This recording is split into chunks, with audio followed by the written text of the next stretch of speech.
This program features live coverage of an African safari and may include animal kills and carcasses. Viewer discretion is advised. Welcome to your afternoon safari. It looks like a very, very awesome afternoon set up here in Phinda. We found these two cheetah that we've been spending quite a lot of time with recently. And just behind them, we're on the airstrip here, so it's a big open area where you'd usually expect to find cheetah. And just behind them is a whole herd of impala, which is quite awesome. You can see they're both panting quite heavily. So it seems like they may have already actually tried to hunt one of these impala.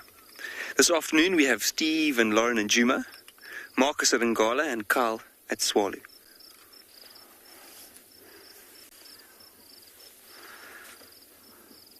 So welcome to your live safari in the African bush.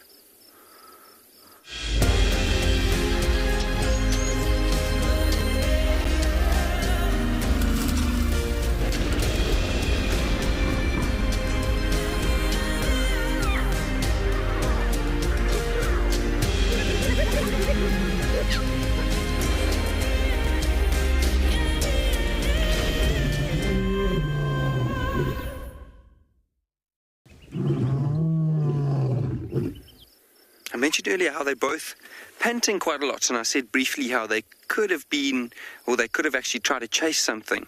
The reason being, well, I think that is because we saw them this morning and they didn't look very well fed, and they still look reasonably skinny. And it's unusual for cheetah to be panting if they aren't very full. They are out in the sun, so they might be trying to cool themselves off. But I think with those impala being quite close by, I think they definitely might have had a little attempt at trying to catch one. And I think it's likely they may move over the next few hours or so. My name is Angus, and behind the camera today we have OD.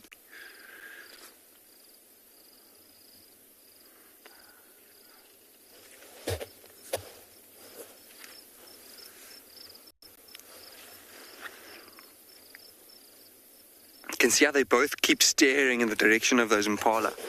And I'm going to just try and look closely here. There's a couple of the members of that herd of impala that actually have their heads up and their ears pointed right towards where these cheetah are.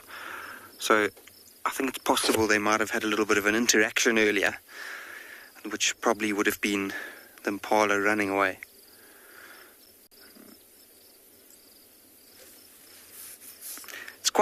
Most people would sometimes ask me, geez, why there's impala not further away?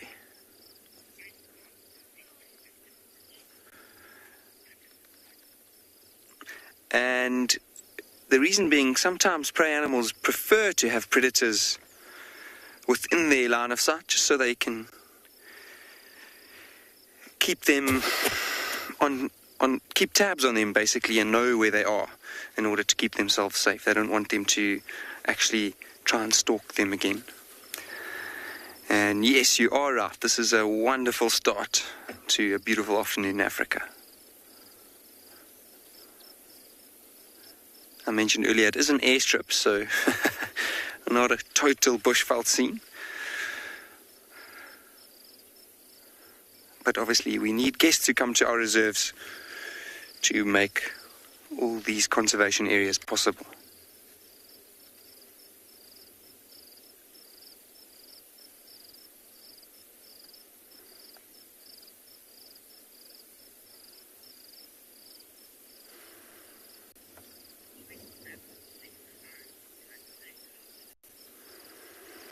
So we are going to sit with these cheetah for a little while longer and just see what they get up to, especially with them being quite close to those impala. But for now, we're going to send you over to Juma with Lauren, who would like to say good afternoon.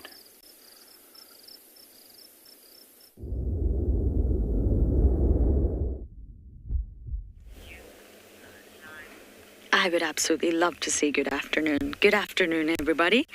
We are watching with much fascination this young water monitor lizard making his way through the sort of swampy part of Gowrie Dam.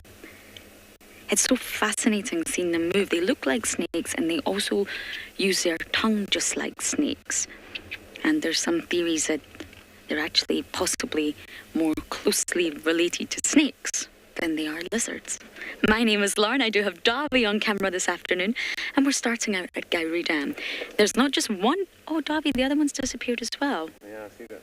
We've got this one, though. We've got this one. We had 3 water monitor lizards for you. One's disappeared, but we do have the other. And look at this monster. Absolutely huge, especially in comparison to that small one we just saw. There's lots of water monitor lizards around this tree. It's a dead knobthorn, but it no longer looks or resembles any sort of tree, never mind a knobthorn. And it's quite an iconic tree. It always used to sit out of the water. But what you can do is if you just look under here, Davy, sort of the main part of the tree, just a few weeks back, this was submerged. And you can see now that it's all out the water. So that means the water levels are decreasing. So although there's still plenty of water around, the water, at least inside of Gowrie Dam, is getting less and less. And that's, of course, because we're going into winter. Now, before I forget, this safari is happening right as you see it. You are on the back of our safari vehicles with us. You're part of the show, so you must talk to us. Use the hashtag WildEarth on Twitter. You can use @FC on the YouTube chat. You can head over to the WildEarth website, go to the live safari page, register, and then ask your questions there. You can ask questions, you can make comments. If it gets really dire out here and we can't find any animals, then please tell us a joke or two to make us laugh. They're always welcome. And of course, kids, if you are watching, we want to hear from you. So you just send us an email, and the email address is kidsquestions@wildearth.tv. The weather today can only be described as muggy. The sun hasn't really broken through. It's still heavy clouds, patches of blue sky, and a little bit humid. It's not the most comfortable weather, I would say. And we've got our jackets on standby for this evening, because I'm sure the temperatures are going to plummet once that sun sets.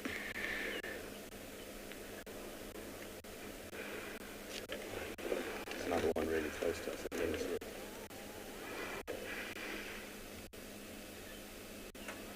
Wow, Davy's just spotted another one. Okay, so this is water monitor lizard number 4.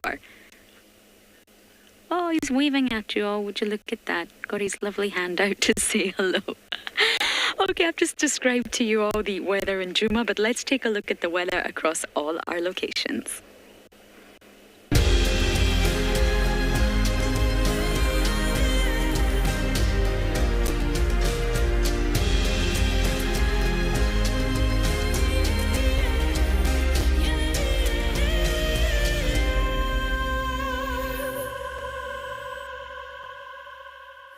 Welcome back, everyone. And so far, not much has changed. The cub is seeming to be a little bit more active. It was grooming her mother a little bit. And those are often good signs that it would like to get up and move, but obviously it'll be very dependent on its mother to move first. She'll be the one that will lead the hunt and will most likely actually catch something.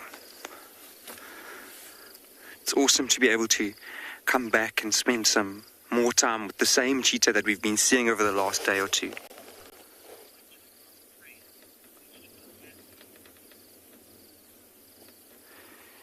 Mac cheetah have quite a large choice of prey here on Phinda. They usually would prey on impala lambs or female impalas when the impala lambs are a little bit older. So the lambs are probably around 5 months old now, because they all get born at the same time of year, around the beginning of November. They would also take Ngala, but cheetah would usually try and catch the females of these antelope species. The reason being is they're usually a little bit smaller and they don't have horns. Horns makes it a lot more dangerous for a cheetah to to hunt. You can imagine if she gets punctured or pierced by one of those horns, she could get a fatal injury, and that would obviously not cost just her life, but also the life of her cub. So they'd usually try and catch, not be too ambitious, and try and catch something which wouldn't endanger themselves as well. So you can imagine like an animal, this is just an example, an animal like a buffalo. It would never be able to evade a cheetah if a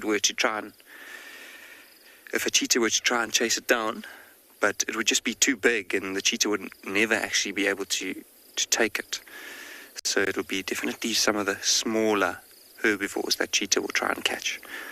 I've even heard of them catching animals like scrub hares, which are plentiful here at Phinda. Scrub hares, grey duiker, red duiker, Ngala and impala, and even young wildebeest.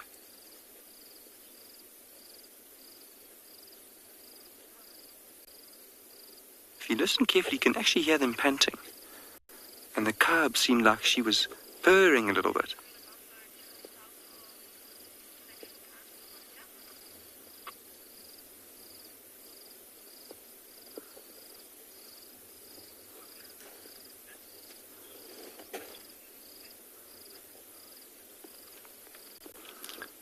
Linda, you're right. Cheetahs are gorgeous.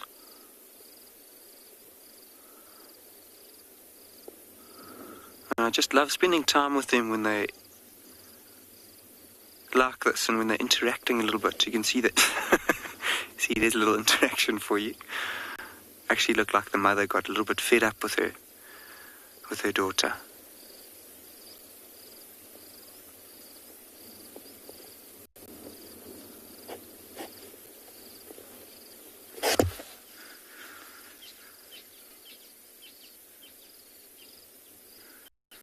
And it's interesting to see them lying so close together.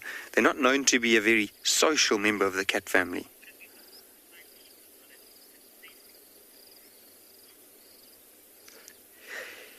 Yes, it is normal to find cheetahs in an open field like this. This is the quintessential cheetah habitat. Because they have a good view all around them, they can spot prey, as well as any threats. Threats would be some of the bigger predators like lions, leopards, hyenas. And if they have the opportunity to see something coming from a long way away, they can easily use their incredible speed to get away.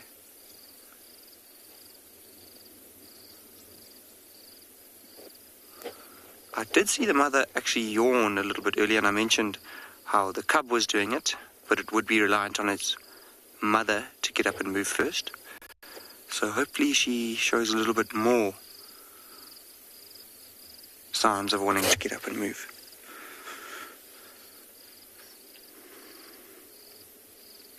They definitely seem quite restless.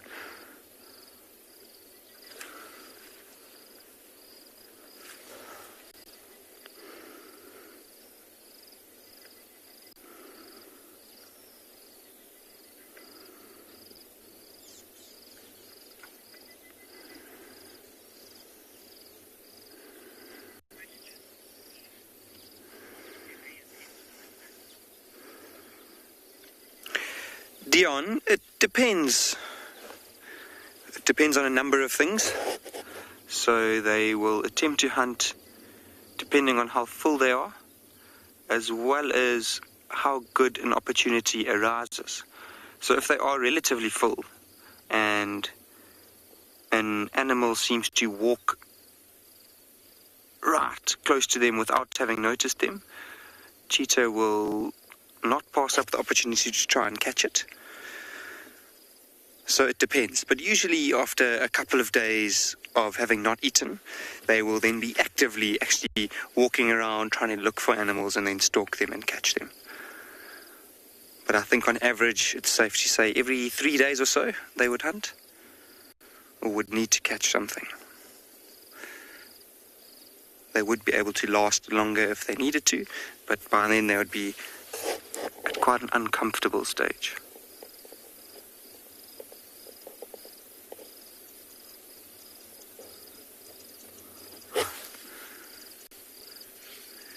there's actually a little bird flying out right above them and making what seems to me like what may be an alarm call.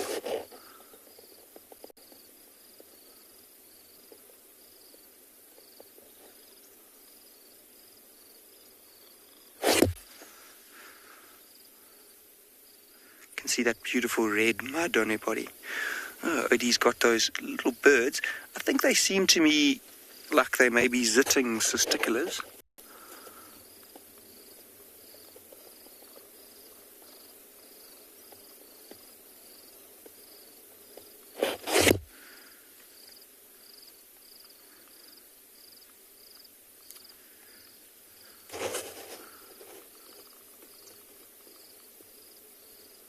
It looks like they've noticed the cheetah.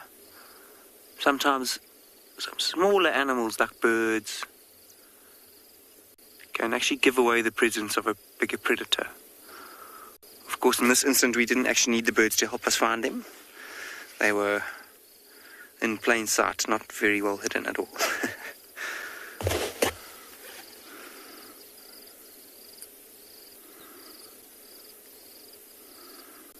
I'm really just hoping they'll get up and move around soon. I think after having seen them panting, I think it's likely they'll try and hunt this afternoon.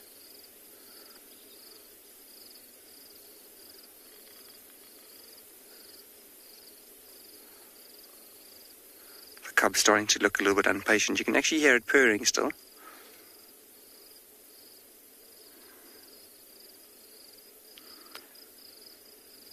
And the mother's looking extremely hot and uncomfortable.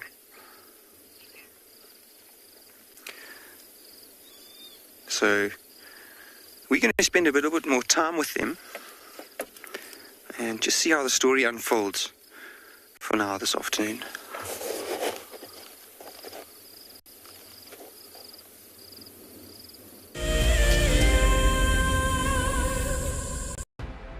In preparation for our 14th birthday, we will be lighting up a fire and heading on a special journey down memory lane. Join Lauren and Steve on the 11th of April for a sentimental look through the archives. The missing cubs have arrived! Holy moly, everyone, this is incredible stuff. Oh my goodness, everyone. Oh, there's two. Who better to have as special guests than the WildEarth co-founders Emily and Graham Wallington. They'll be answering questions about WildEarth's fascinating journey since its launch in 2007. Sign up to be a WildEarth explorer and join us straight after the Sunset Drive on the 11th of April for what promises to be a remarkable evening.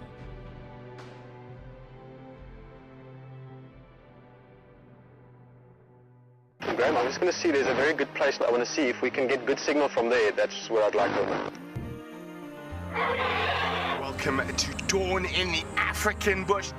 How cool is this? Can you believe it? Those cubs are now only 10 feet from us. Unbelievable. Elephants chasing wild dogs chasing elephants. Pandemonium! Watching how WildEarth has grown since 2007 has been truly remarkable. On the 27th of April this year, WildEarth will be turning 14, and we would love to hear from you. Please send us your own special birthday message, which we can share with the rest of the WildEarth family. Maybe you can tell us why you started watching WildEarth, what WildEarth means to you, or you could just send us a very happy birthday. Don't forget, when you want to film yourself, to hold your phone sideways to get the best angle. When you are ready, you can email your videos through to birthday@wildearth.tv. My name is Lauren, and I'm currently working in Djuma Private Game Reserve here in South Africa. I love answering your questions during the live safaris. It's my favorite part. It feels like you're on the vehicle with me, and I'm able to teach you exactly what you want to know. If you want to ask a question on WildEarth, then you need to register on our website. Once registered, you must go to the live safari page and ask your question below the live feeds.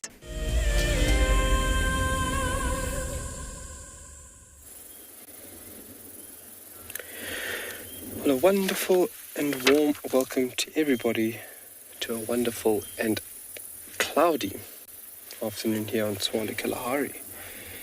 Myself and BK are just wandering through the dunes. We are meandering to an area where there were cheetahs spotted later within the day, this morning, sorry. And hopefully we can pick up on the tracks or maybe even find animals, but using these dune crests as a brilliant vantage point it's a very useful tool while guiding out here.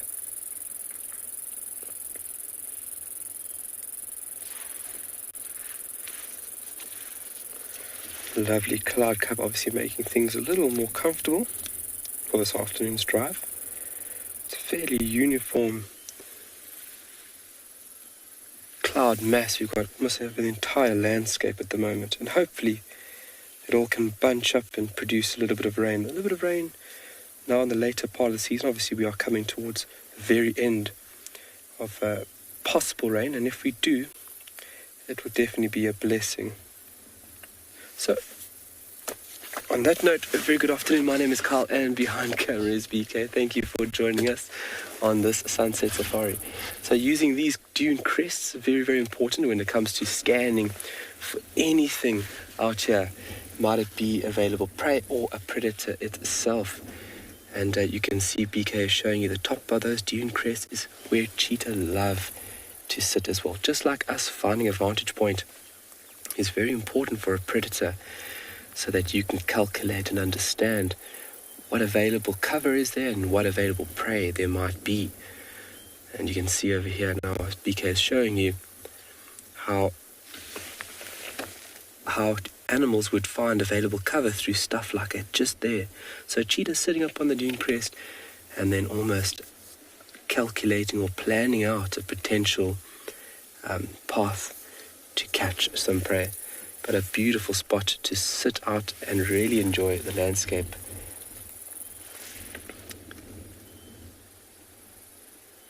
Beautiful silhouettes there of silver cluster leaves. Yes, those trees really enjoying the dune crests in this part of the world, and as well as drainage lines. But how magnificent is that?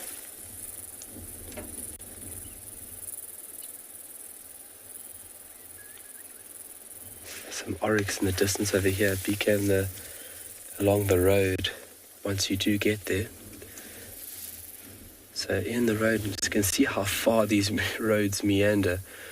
We cover a good couple of kilometers per drive, and really looking at a road at a far distance like it really gives you an understanding of the vastness of Tswalu. Oh, those two taking it easy on the road. Looks like they can't have in a hurry. Yo.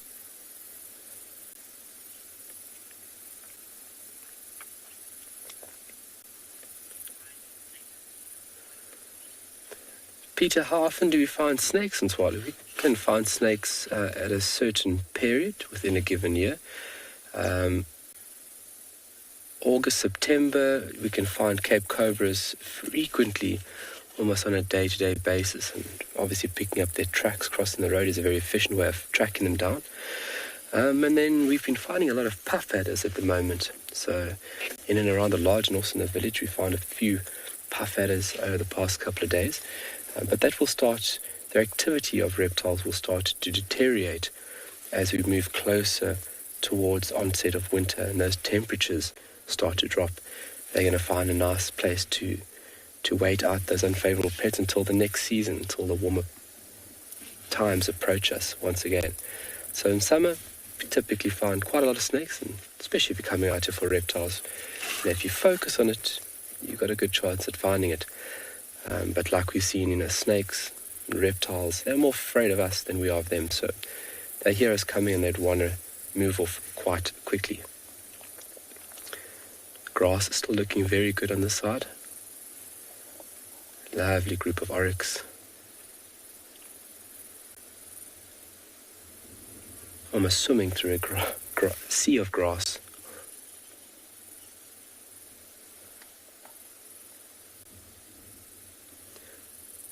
So taking the time and just watching antelope like this from a distance, obviously they've got fairly good eyesight. They're more than likely know that we're here, but watching their behavior is also very important, because they could pick up on a predator, their body behavior changes or their body language changes, and that could be an indication for something else for us to lead up on.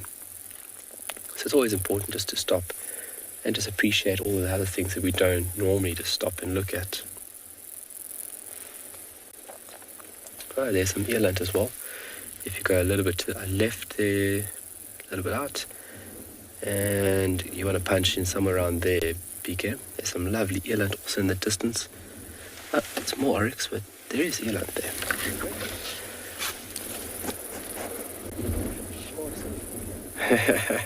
Wow, it's a big herd.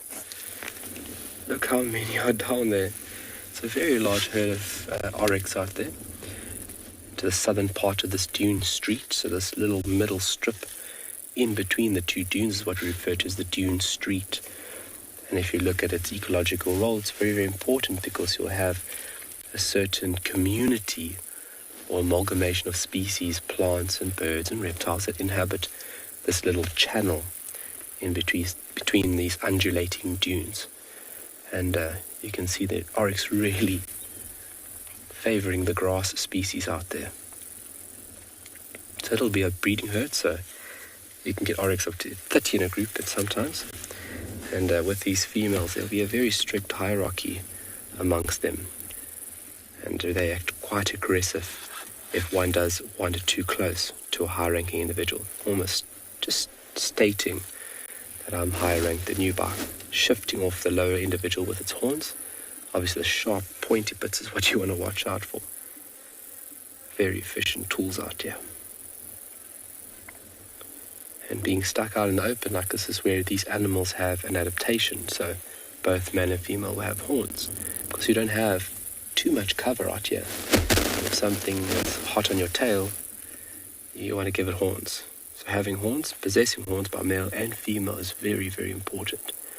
Unlike Kudu, that they will use cover to evade predations, the females don't have horns.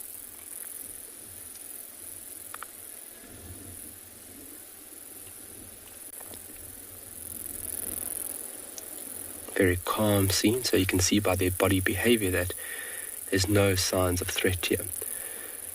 Obviously their sense of smell is very acute, and the wind is blowing from right to left, so the wind is blowing south, straight in towards them.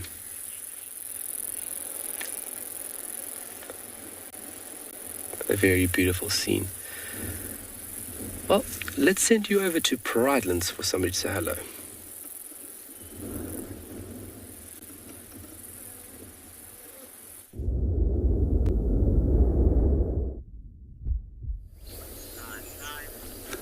Good afternoon and welcome to Eco Training Pridelands. My name is JP LaRue, and behind the camera we've got Johan.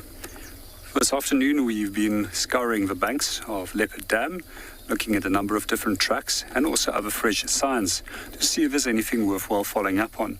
So what we would like to do is to try and look for some elephant as well as buffalo. So far we have discovered some fresh signs in a form of tracks as well as dung.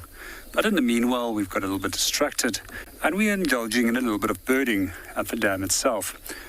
For the moment, there's a number of different barn swallows flying over quite low over the water. Quite often what we find on these cool days is that the insects actually fly lower, and therefore the birds will also hunt much lower for insects. Some of them is also scooping up little bits of water. One of the things that you will note at this time of the year is that these birds will start forming large groups of in their thousands before they migrate back northwards. Some of them will migrate from some distances of 10 to 12,000 kilometers, where they will go and breed back again in Europe. I always find it quite fascinating to see them, and at one stage in my life I spent some time in the UK, and every season when they left, my heart was longing back to Africa. And then I was just as excited to see them returning. For the last 18 years, however, I've enjoyed seeing them in Africa every time. One of the fascinating things that I do find about birds that migrate these large distances is that they all quite often use different strategies to orientate and navigate. Some of them will actually use Earth's magnetism, and others will use polarized light. while some will also use the position of the stars as well as the moon to orientate themselves. In general, we find that the smaller birds that are insect eaters tend to migrate at night time, compared to the larger birds like storks and eagles, which actually tends to migrate in the daytime when there's sufficient heat and thermals that allows them to fly at an energy efficient rate.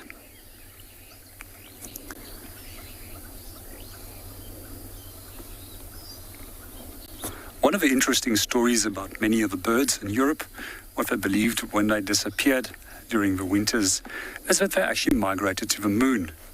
But it was only in the last 80 to so years that people truly started understanding where these birds go. Some of the strategies that they follow these days, satellites, as well as chips that they will put on birds to actually track their migration routes. One of the fastest migration routes is actually one of the species of godwards, which will migrate from Greenland all the way down towards New Zealand over a 6-day period, which is quite an astonishing feat. We're going to continue and see what we can find, and then handing you over to the others to see what they have.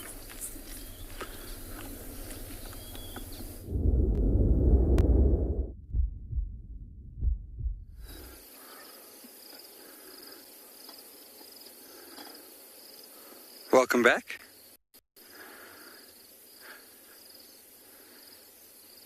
These two cheetahs are still in exactly the same position that they were in earlier.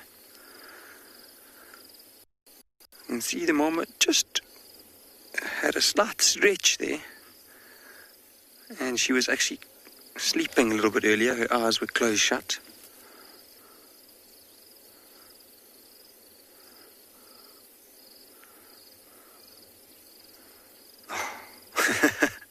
I'm really willing her on to try and get up.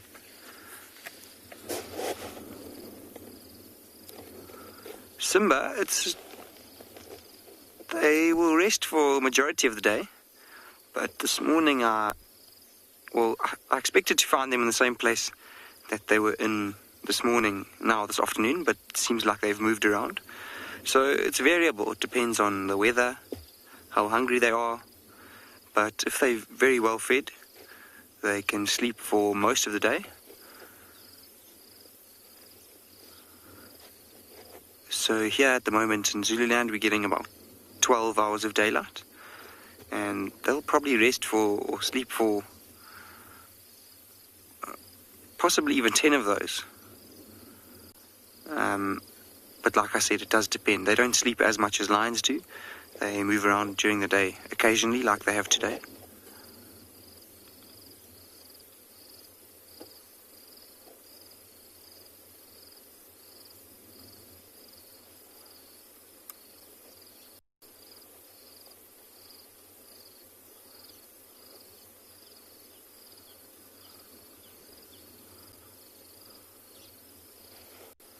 And even when they are sleeping, they won't be fast asleep. We mentioned earlier how they'll be in an area where they can keep a lookout for any threats that could be coming. So in order to keep themselves safe, they have to have a certain level of awareness at all times. And now I've just seen the mother. She had her eyes closed, and then you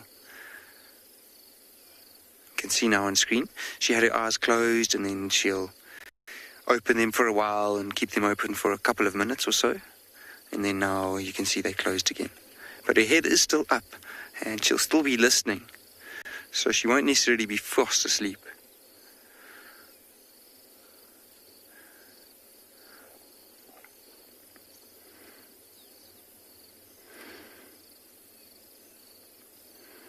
For them, it's a case of always making sure that they are wary.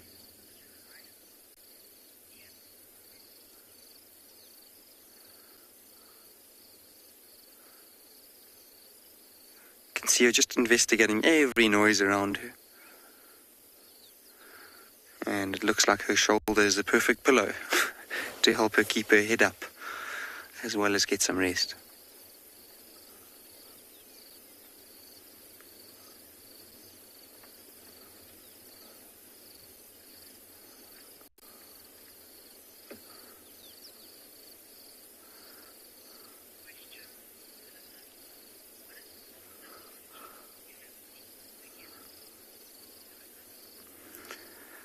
Philippa, the biggest number of cheetah I've ever seen together is only 5, and that was a mother with her cubs. So it was a mother with her 4 cubs. But there is a group of cheetah on Phinda at the moment with a mother and 6. I haven't been lucky enough to find them yet, but they are in a very difficult area at the moment and quite a thick, well-wooded area, so hopefully my chance will come soon. I would love to see that. And the cubs are still very young and obviously still very vulnerable at such a young age. I think they're only about 3 months old at the moment. And the reason why they only first get seen at about 3 months is because cheetah will live in a den. Well, the cubs will live in a den for the first 3 months of their life, after which the mother will actually move around with them and they'll follow her. The reason why they live in a den is because they're born quite helpless and they'll need to hide in the safety of a den during the nights and during the day to keep them safe. And then what the mother will do, she'll go off on her own and keep them very well hidden. It's amazing how they know what to do. And they know that they have to stay as quiet as possible so that nothing dangerous will find them.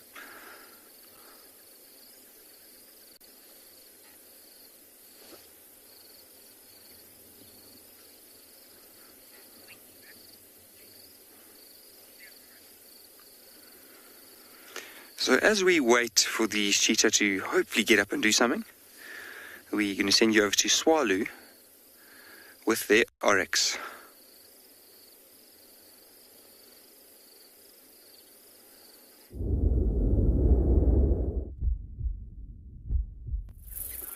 Well, hopefully these guys do something a little more exciting, or we could send them over to Angus there. There's quite an amalgamation here of gemsbok or oryx, and as well as some eland. So those large-bodied animals there in the middle with those big hanging flaps of skin on the neck, those are eland. And then that beautiful, striking black and white faced antelope is the oryx or southern oryx. So both these antelopes really are remarkable when it comes to surviving in drier and harsher conditions such as Tswalu. Oh, and we're on the move.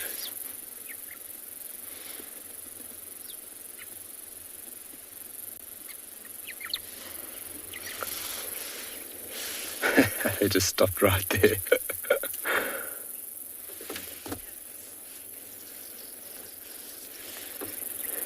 Louise, do we have roan antelope on Tswalu? Yes, we do. We have roan antelope and as well as sable. And that will be the other 2 family members within the group related to this of oryx. So oryx, roan and sable being within the same tribe, as we would refer to as. So they've all got striking or very impressive horns, and as well as that beautiful black and white facial markings presented in all 3 species. The roan obviously having slightly decurved horns, but also that black and white face, and then a uniform, almost light brown body. Really remarkable animal. So this animal and how it survives out here is quite incredible. So if you think about it, it has a lower metabolic rate. And if you think about that, if your metabolic rate is slow, that means you require less food and as well as less water. So in terms of normal body size, it needs around about 3 liters for every 100 kilograms of body mass per day. And I mean, then they have other adaptations, their behavioral traits, obviously operating when the period within the environment is more favorable. They have a special mechanical system, bodily function through the nasal cavity, which also helps them out. Their kidneys are well designed to extract large amounts of moisture out of their vegetative matter. Just all around really remarkable animals. And then also just so beautiful to look at. Yo, that female's got long horns. It looks like she's pregnant as well. You're looking at about a 8 to 9 month gestation period for oryx. You can see how round her belly is. It definitely looks like she might be carrying a little one.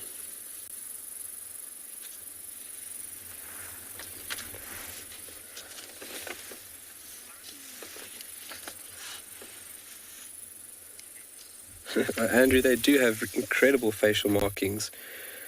I always like to say it's like they got warrior masks on, and they are just ready for battle any time.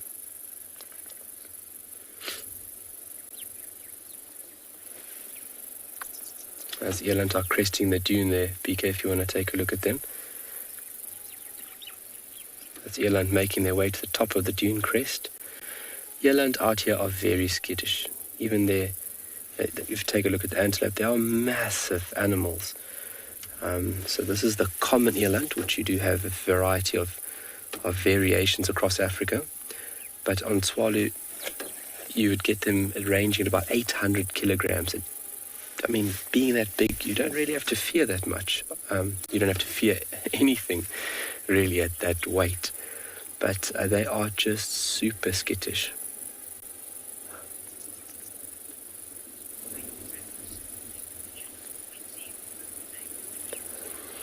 Well, these oryx seem to be booking it.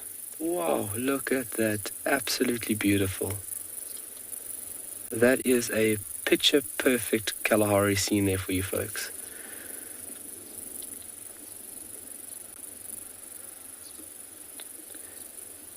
Striking contrast with that dark sky and then that lit sand. What a beautiful scene.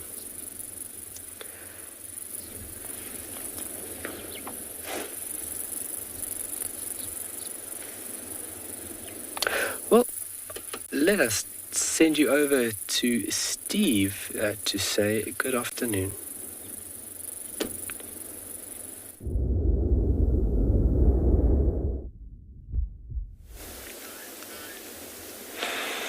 Good afternoon and welcome to Simbambili, everybody. We had a beautiful moment a moment before with this Kudu bull right on top of the termite mound. It's quite a picture-perfect moment. He's come down now to continue grazing down below with a few boys of him, the impala ram variety.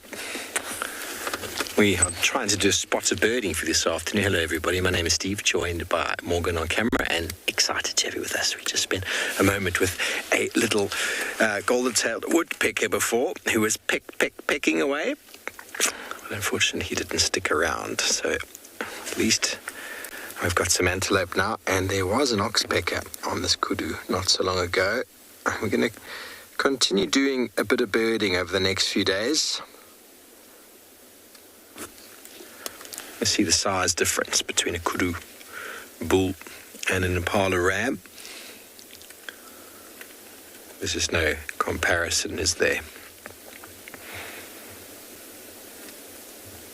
There we go. Oxpeckers. Boom. Animal viewing becomes birding. Now you'll see the height he gets when he reaches this bush. He can feed as low as the impalas do, and then he can also feed as high as he wants to. That sort of difference in height is what variables or adds to the variability of the species out here.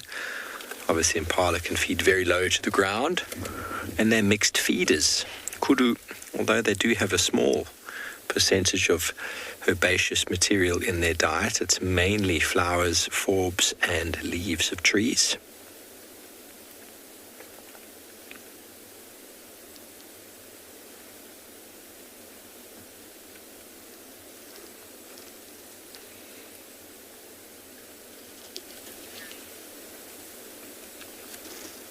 Danny, well, oxpeckers have been known to transfer a disease called papillomavirus, which is pretty much a type of herpes that is transferred between giraffe.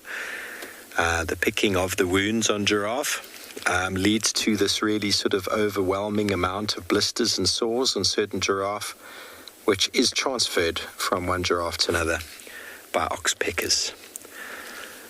I haven't seen it on other species, but I have seen it on some giraffe that make your skin crawl. It's a skin disease.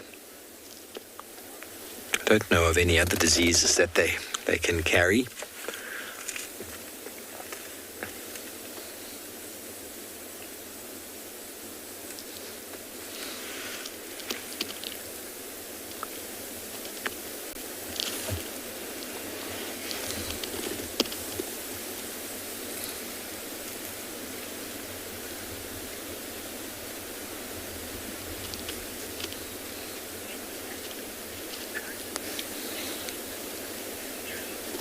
Okay, well, our Kudu is busy eating a tree. It seems like JP and Prrivate is going to show you one.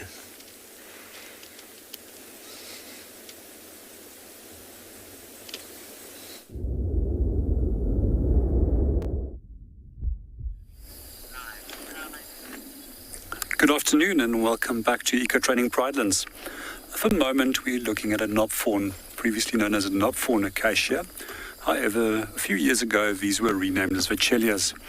One of the interesting features why it's called a knob fawn is these very prominent knobs, which you can see, and each of these has got a sharp tip to it, thorny tip to it to protect the tree against animals. One of the interesting things that I do find is that within the Zulu culture, these little knobs are quite often broken off and then they are made into a necklace. These are often given to young ladies that are going through puberty, and it's believed to assist them with puberty. So, as we mentioned earlier, we are currently looking for signs of elephant. We haven't really found anything fresh yet. However, there's a few-day-old damage that we discovered on one of the knob fawns. Here you can see that the knobs actually offer very little protection, with a much older tree that has actually less knobs, while the younger trees tend to have way more.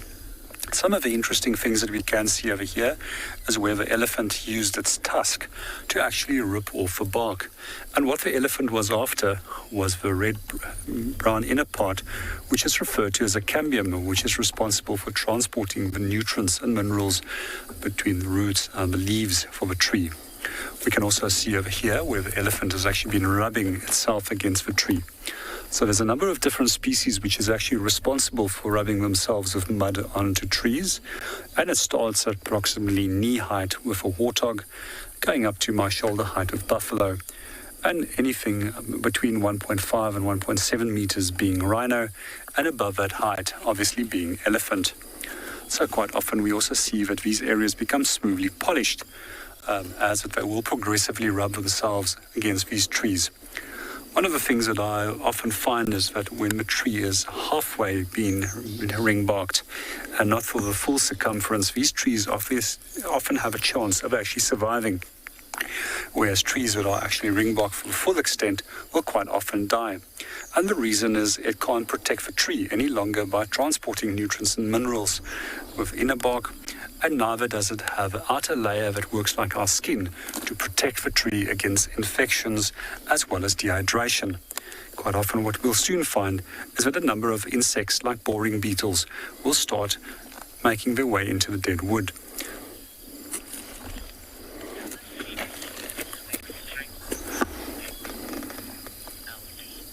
Good afternoon, LT, and welcome to the show. Yes, the inner bark can be used for making rope. So quite often these strands will be taken when it's still moist. However, I can't grab a nice piece off it now, seeing that it's already dry. And then what they will do is that they will roll it into segments of the leg, as what I'm doing at the moment. Then you'll take a number of pieces, normally 2 or 3, and then you will be able to make a nice piece of rope from that. I've done it a few times with a number of different plant species. Some of the plants which I've used for making rope, and quite successfully, is a mother-in-law's tongue, because of the inner parts of the fibers providing nice long little strings. And these pieces of rope is quite strong and can be used for a number of purposes, from making snares up to strong that you can use it for pulling a donkey cart. And meanwhile, we're going to hand you over to Phinda and continue our journey around the dam to see what we can find.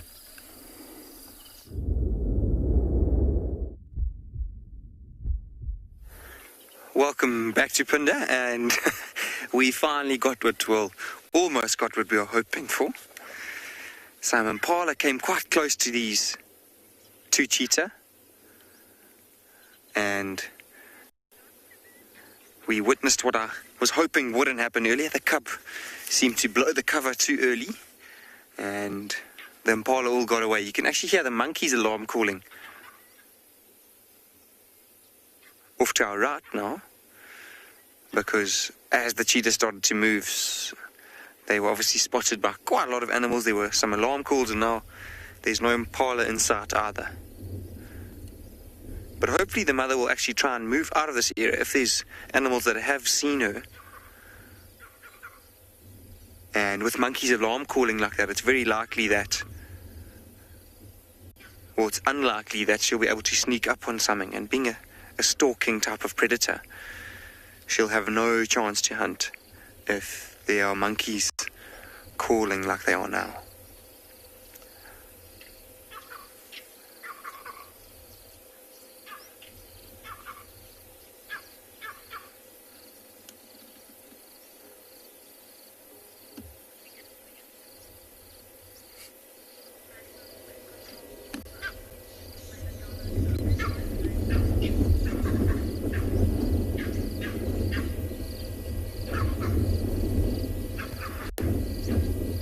See how she's turning her head around, looking all around her,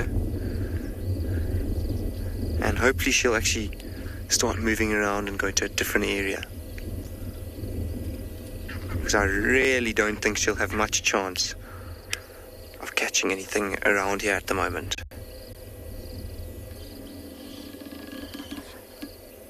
And the monkeys are really in hysterics behind her.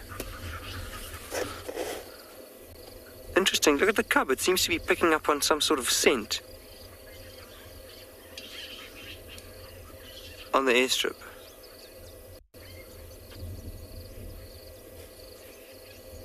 Oh no. Now she's laying down again.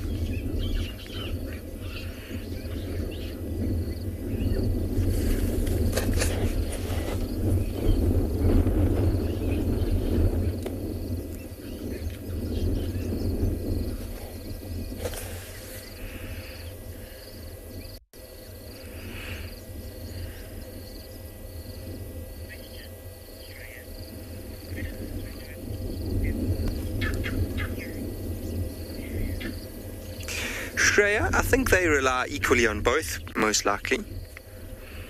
It'll be difficult for us to tell exactly, but I know that their sense of smell, as well as their sense of hearing, is extremely sharp. So they'll use both to try and locate animals. I think, in my opinion, cheetah are probably more reliant on their eyesight more than anything else, being animals which are active during the day. And their hunting technique is obviously based on high speed, so they'll need very good eyesight to try and stick with an animal when they chase it. And in comparison, animals like leopards will really need a good sense of hearing and a good sense of smell to try and get close to animals after dark, especially if they can't see very well over long distances.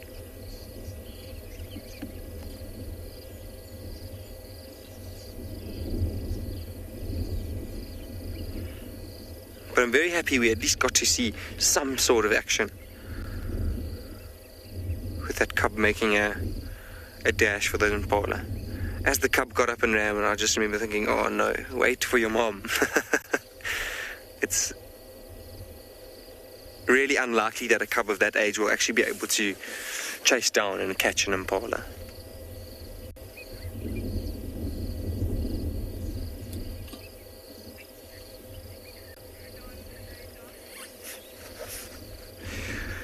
So JP is on bushwalk at Proudlands, and he's found something to show you.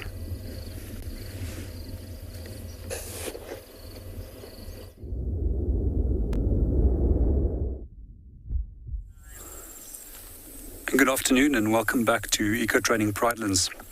We just managed to walk a little bit further and we discovered that there was a giraffe that came down to come and drink.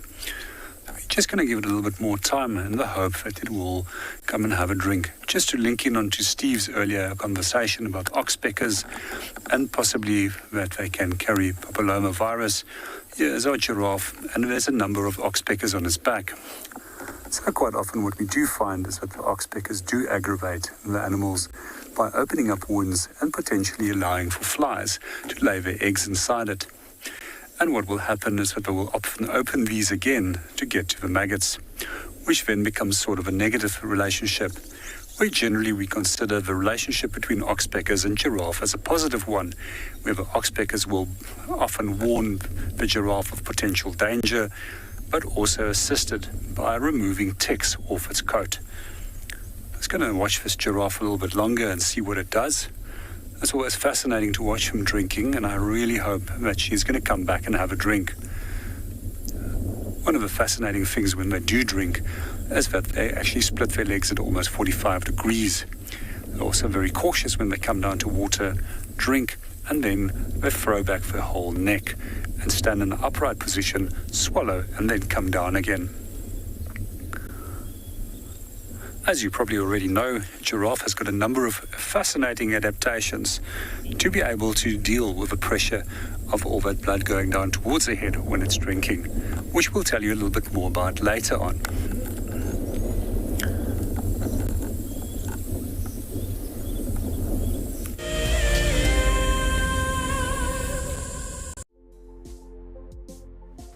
On the 27th of April, WildEarth will be turning 14 years old, and we wouldn't be here if it wasn't for all of you. And to celebrate, we will be finishing the beautiful book that we started last year that looks at the history so far. But we do need you to be part of it. Please submit your most memorable sighting, or what WildEarth means to you, or even just your name and a comment to be included inside the book.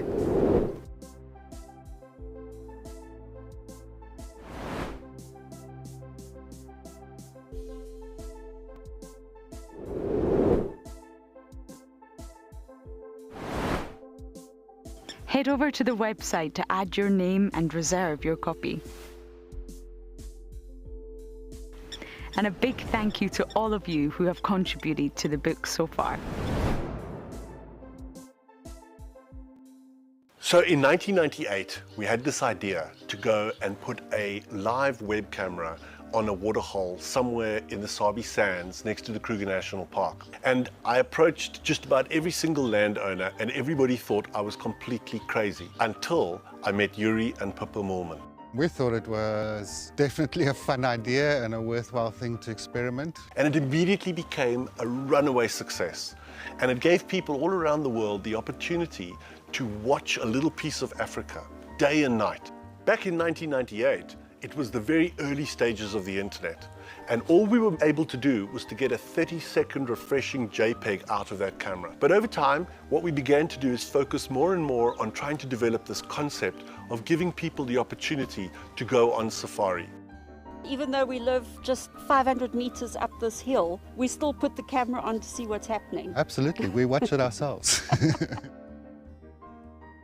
It's a huge privilege to be in these incredible places with these amazing animals. I love filming lions. When they do get up and do something, it's always spectacular. When they are playing, are incredibly fun to watch, especially subalterns and cubs. I love being in the bush and working in these incredible places with these amazing animals. We want to bring it to you so that you can almost feel like you're right there and be able to experience it and enjoy it the way we are.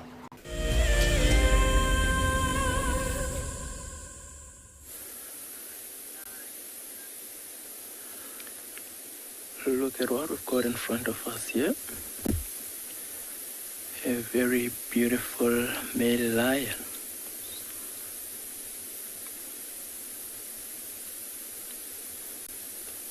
A very good afternoon and warm welcome to andBeyond Ngala. I'm Marcus Koza, and on camera I've got Hippo.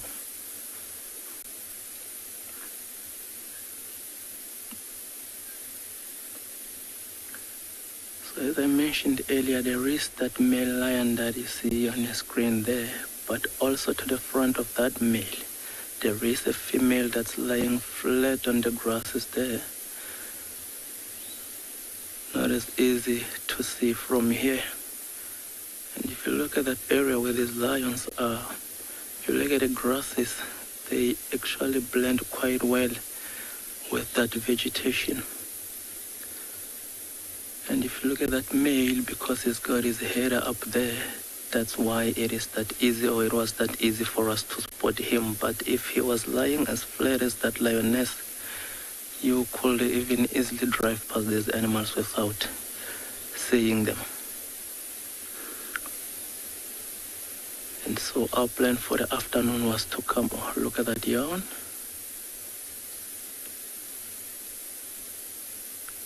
Plan for the afternoon was to find these animals. We had updates earlier that they had 3 youngsters, but they also look like they could do with a male. And where they are now, we don't have any visual of those youngsters. So these lions might even have left those youngsters somewhere trying and hunt.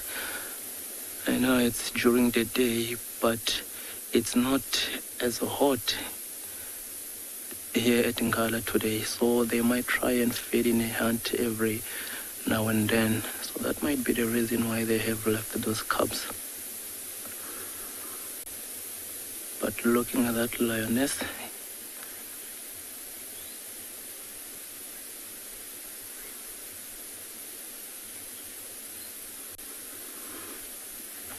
well, that's a very good question, AJ. Like lion sightings like this, they are very, very special, especially if you can look at that male.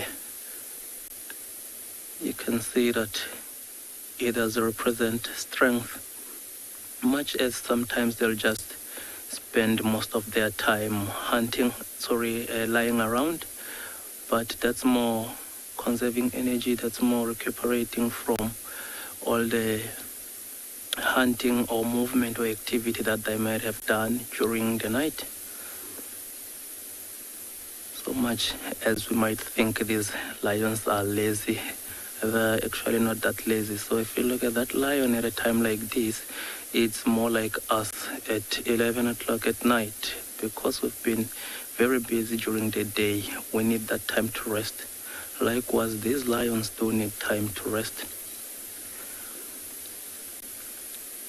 So, but also with lions, necessity would force them to move. And in this case, it will be hunger. Because this female that you see on the screen here, it is lactating at the moment. It's got 3 youngsters that it's feeding. So it actually needs to hunt a lot more than it would usually when it's got no cubs. You see how she's just lying there.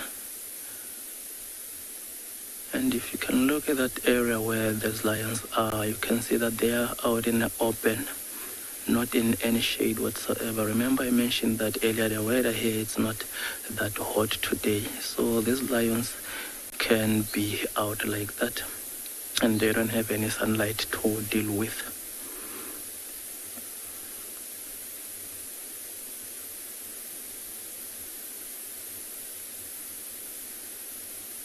And look at that male, it's still head up, scanning different directions.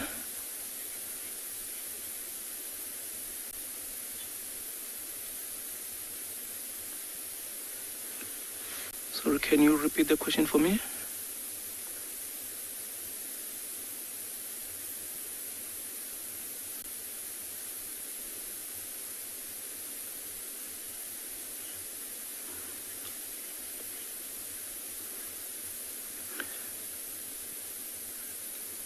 So Jim wants to know what's the estimated age amongst these 2 lions. So these males that you see getting up now, I think they're just over 10. And that lioness, she's just over 5. Look, she's also got head up. I'm sure something got their attention. Look at the male, it's now moving towards the female.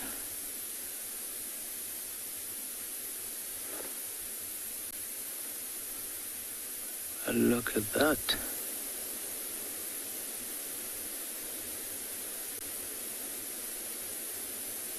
Let's show you, see what that male is doing there. So that's part of his territorial display. What he's doing there, will also urinate in that area. So if other intruding lions would walk into this area, they will know that this is someone's territory.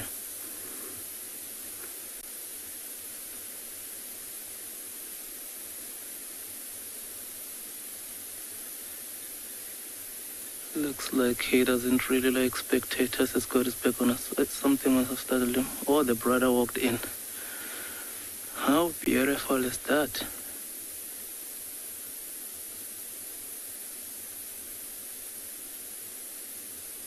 The two dominant brothers of this brother. Look at the other brother is doing what his brother has been doing earlier.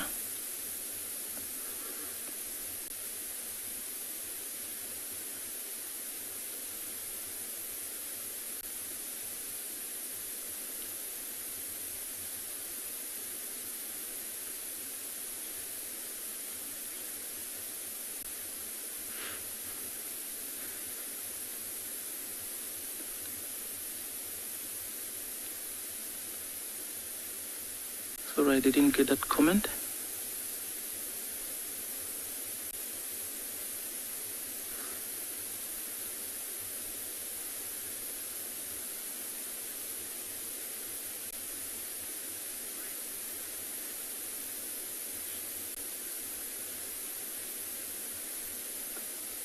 I couldn't agree with you more.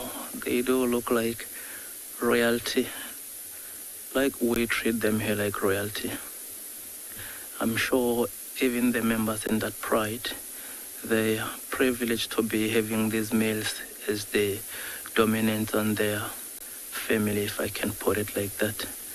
They do look very beautiful and in good health, actually.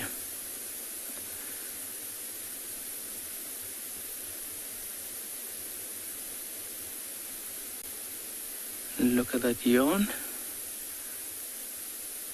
So there's that good-looking dark-maned brother. Looks like he has caught up with his brother at last. It'll be interesting to see what they do from here. Because like I mentioned earlier, they are out in the open like that. So like the weather does allow them, they can move, they can try feeding a hand, even at a time like this. But also they can just relax, take it easy where they are, wait for sunset where they will have the advantage of the darkness to their side.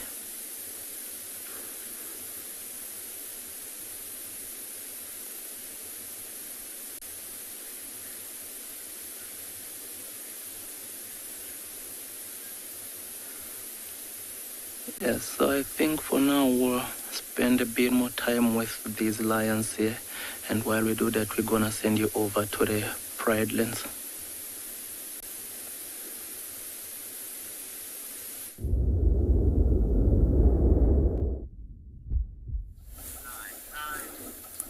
Good afternoon and welcome back to Eco Training Pride Lands again. So we've been continuing our walk. We followed a little footpath.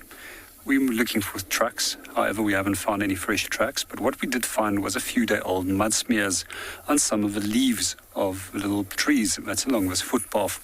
And as we continued, we actually found another mud smear. As earlier mentioned, at approximately knee height, this would have been possibly a warthog, and above that point, that will be buffalo. And what I have noticed over here, which is one of the telltale signs that buffalo was in the area, is these coarse little hairs that we often find that buffalo will leave behind. You might not be able to see it on the camera, however, I pulled out a few just to show it to you in my hand, and there we go. Those are the little hairs that was been left behind by the buffalo. So quite often buffalo like to wallow. With the older bulls, they tend to be quite often the fact that they do it for some form of social significance, and they tend to wallow much longer than that normal individuals would do. However, most buffalo will frequent in wallowing to cool themselves down and then to come and rub themselves on the tree and get rid of the excess parasites that would have been on their coat, and just to help them relieve from that itch. So one of the things that I do quite often like doing is tracking. And not a lot of people do know that tracking is actually one of my favorite subjects after birding. So I often prefer to actually look at field signs than trailing specific individual animals. And I find that these are way more fascinating. And they often tell you a little bit stories about what has happened in the area, especially when it comes to aging tracks and field signs. This will often be quite useful little tools to determine when that animal was in the area and if it's actually worthwhile following up on the track of the animal that you are looking for.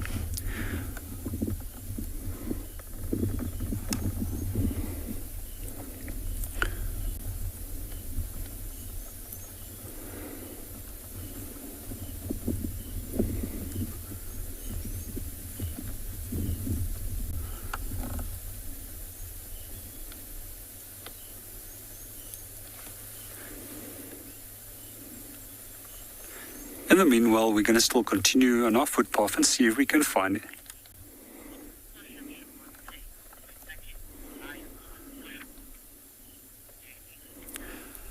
Good afternoon, Hayley, and welcome to the show. The first precaution that I would definitely take is if I do find tracks of a single female that's going in and out of a drainage line, that I would avoid following that female at all cost, because she's got most likely cubs. And lionesses with cubs can be incredibly dangerous when you do have an altercation with them. The second thing that I would like to make sure of when I do follow animals is that they are potentially not injured. And quite often we can see this if an animal has an injury where it will limp or leave a distinct sign. The other thing that I would like to avoid when I'm trailing an animal, such as a lion, is to bump into male and females that are busy mating. These can be extremely dangerous situations which can develop from that. So when you do follow these animals and you do see that there's a male and female track together, we rather avoid and following and get back onto the vehicle and use the vehicle for the tracking part of it and to locate onto the animal. So a few other things that we do take in precaution is we always take in wind direction in consideration when we are following these animals, that they don't detect us. We also tend to walk very quietly and to avoid that they can hear us. And then another precaution that we do take is we do not enter or follow them when they're entering areas of incredibly thick vegetation, because this can also be quite dangerous and the animal can be startled at close range and most likely will attack. But in general, if we do follow animals and they become aware of us, their first behavior will be to freeze. Then they will decide if they're going to flee or if they potentially want to fight. In the meanwhile, we're going to continue on our trail and leave you with Lauren, who's going to entertain you in Juma.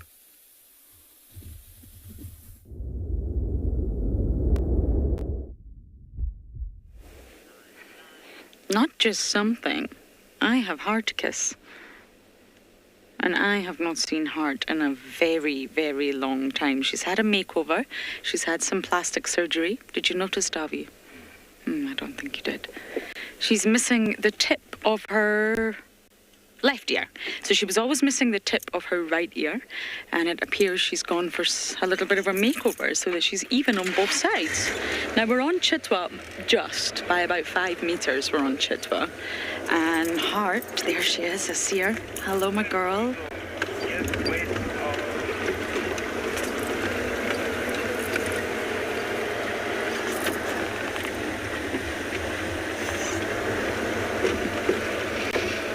Looking far too fabulous. Now, I really haven't seen Heart at the den. I didn't see her during my last stint, but it's very good to know she might be going for a wallow. Or a drink.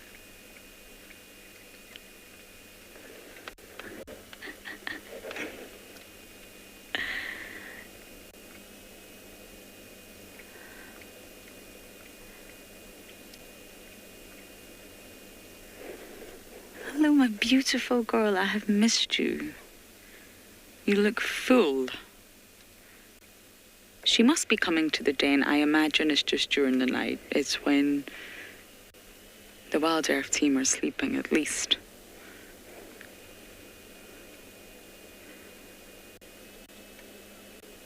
Now, we've just heard reports about Shadulu. We're going to try and see if we can navigate and possibly go and see her. It's going to be a little bit tricky, though.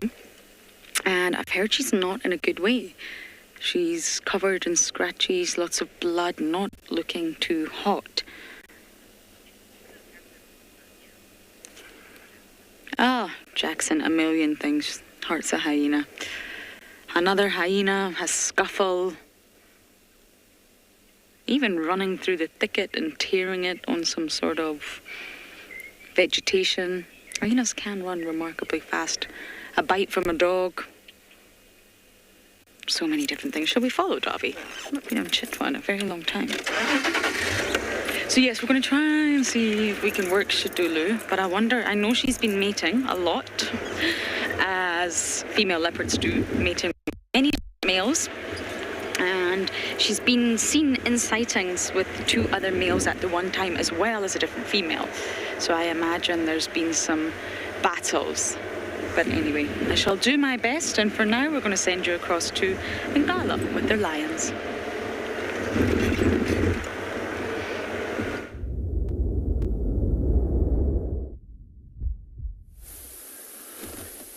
Exciting times with hyenas at Juma.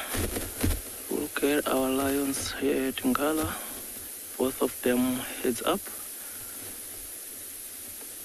So a few seconds ago, these lions were all heads down until they heard a bit of a sound that came from the side, and all of a sudden all 3 of them lifted their head like that and investigated, looking in that direction. The one Ross male has gone back flat static now. And if you can look at that lioness, notice how sleepy, oh, there she goes.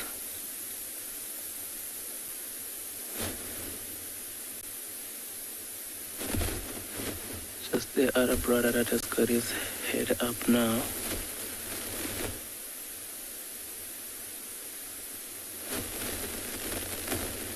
And looking at his eyes also, it's just a matter of time before he goes flat also.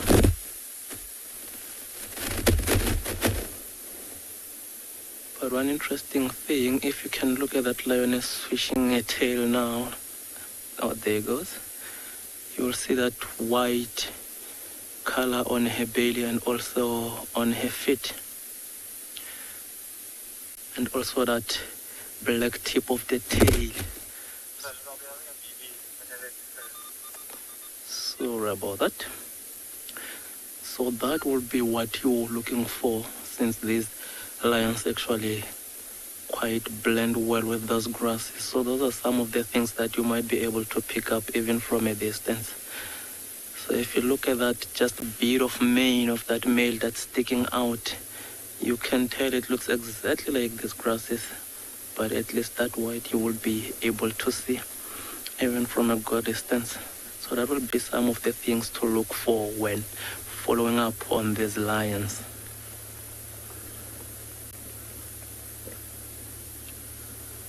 Looks like she's having a time of her life there.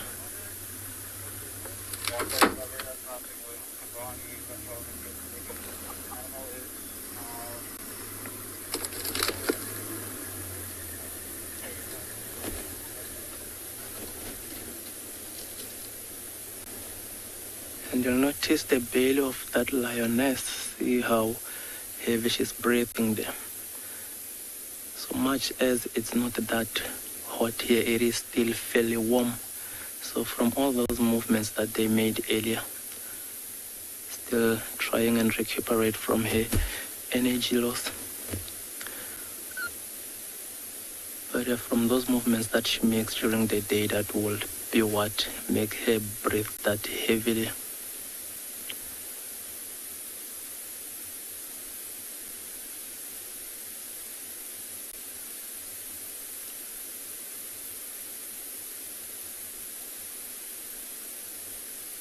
And much as time and again you'll see that tail swishing. If you can look also on their ears, you will see a bit of flipping time and again.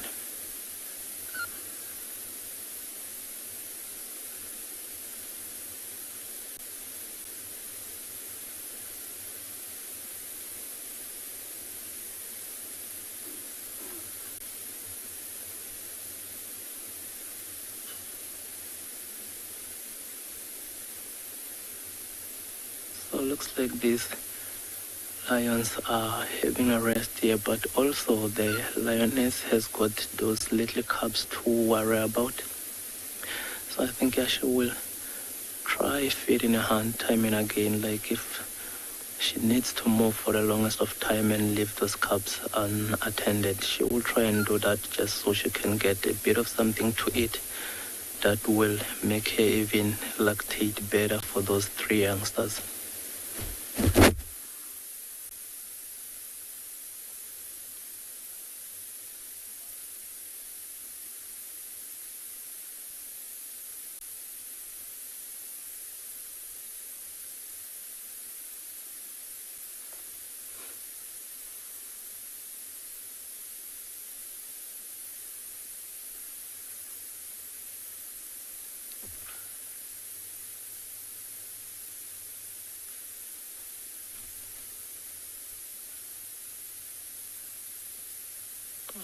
She went up and down again.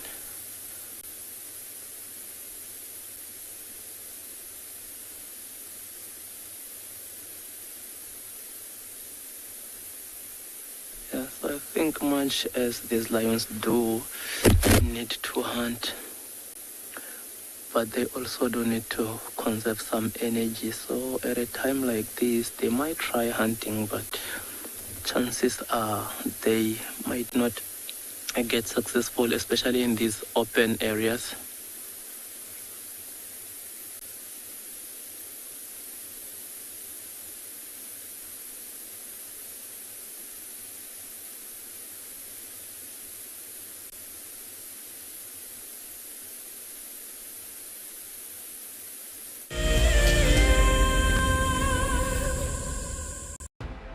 In preparation for our 14th birthday, we will be lighting up a fire and heading on a special journey down memory lane.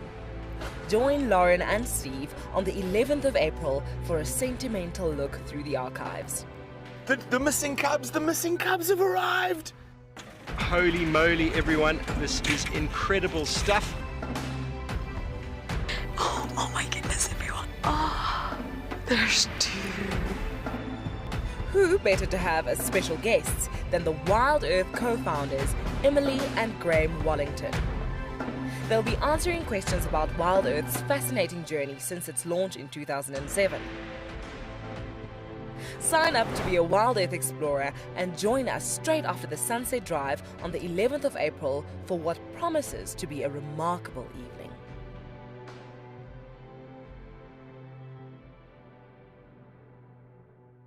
For many years, WildEarth has taken viewers from around the world to the Mara Triangle, a place of majestic beauty and abundant wildlife.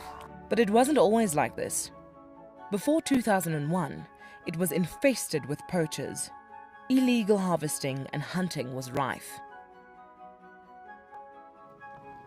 Now the situation couldn't be more different. The hard work and dedication of the Mara Conservancy has revolutionized this magical land. But now, the loss of revenue from tourism has created a grave crisis. The Mara Conservancy needs help if they are to continue protecting the reserve and supporting the local communities whose livelihood depend on its survival.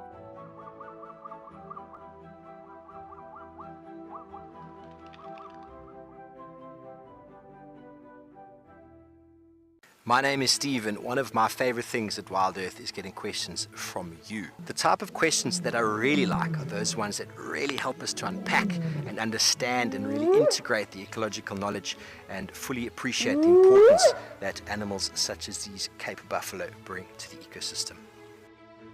If you want to ask a question on WildEarth, you're going to have to register on the website. But once registered, just head on over to the live safari page and enter your question under the live feed.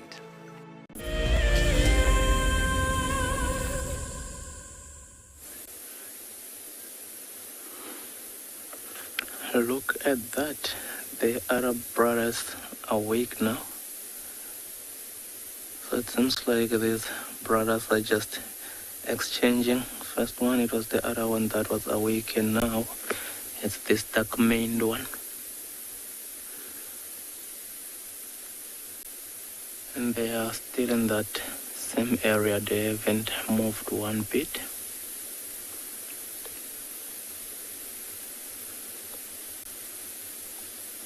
So for now you can see those grasses shaking. There is a bit of a breeze that makes it a bit easier for them, so they might be able to move even at a time like this. But also they might just decide to sit there, wait for sunset.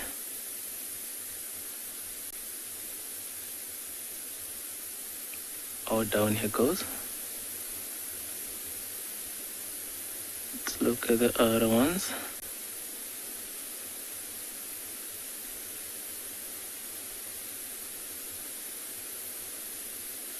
There they are, looking exactly like those grasses around them.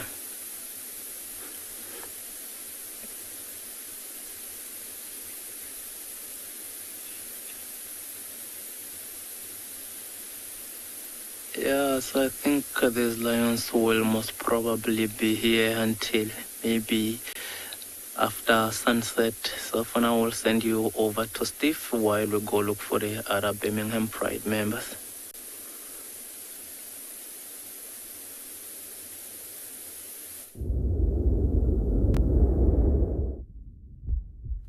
Hello everybody, welcome back to Juma, where we have tried to get some birds on camera for you.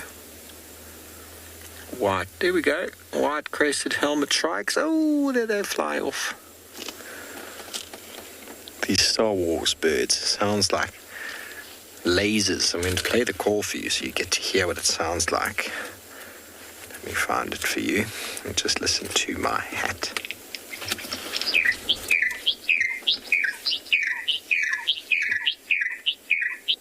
Just imagine shooting the the white helmeted, what do you call them? The stormtroopers in Star Wars, running around with their lasers, choop, choop, choop, and they got white helmets. There we go. Quite easy one to remember. White helmet Star Wars birds is what everybody's going to remember.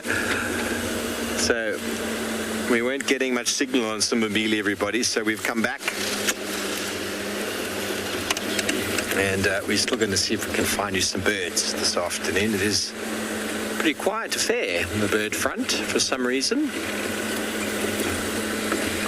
They're all hiding.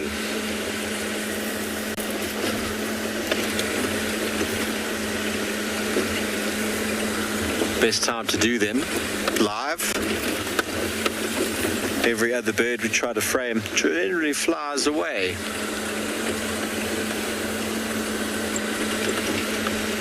Okay, well, let's see what else we can find while we drive down the road. Send you over to JP, who is doing a lovely tree.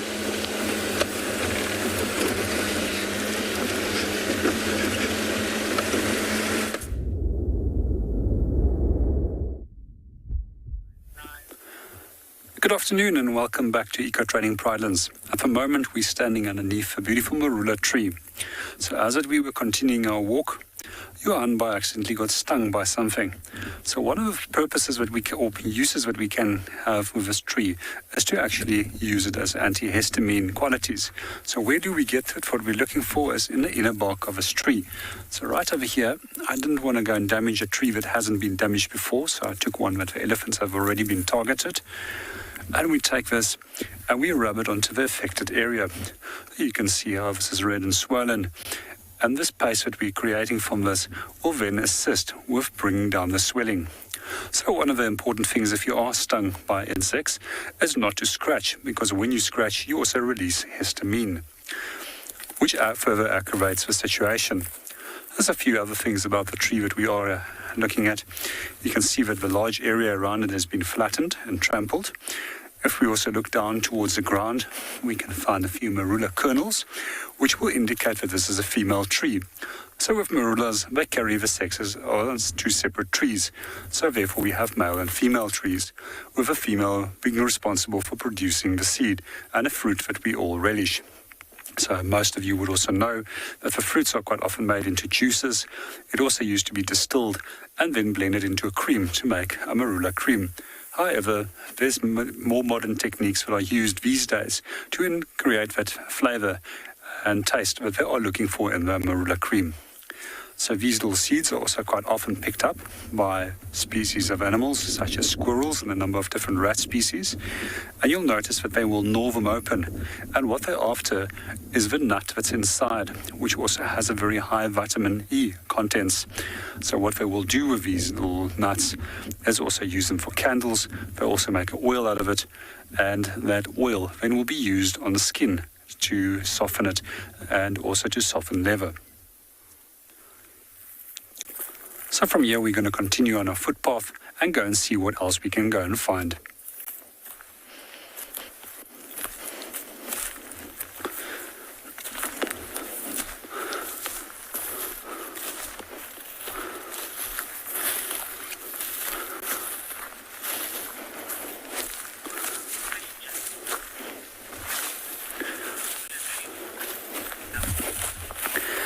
LT, I've never eaten the bark, but what you can do with the bark, it's actually the roots, as you can dig up the roots and you can use it for gaining water from it, as it stores quite a sufficient amount of water. However, I personally believe that that's going to cost you a lot of hard work digging out those roots. And on a hot summer's day in the Lowveld, when temperatures reach up to 36 to 40 degrees Celsius, you'll most likely sweat out more than that you can gain. Maybe as a strategy, carry a few ice-cold beers with you, as they also have 97% water inside them. So just a few other things about the marula, which you might not have known, but it's also known as a marriage tree. And quite often in African culture, when couples had a dispute, they would actually tie them to this tree, and they have to resolve their indifferences before nightfall. And you probably can think about how scary it can be out here at night, with lions, leopard, hyenas, and a number of other wild animals that might come and visit you. And therefore I'm sure that it actually hastened and resolved the indifferences between the couple very rapidly, as that the sun was setting.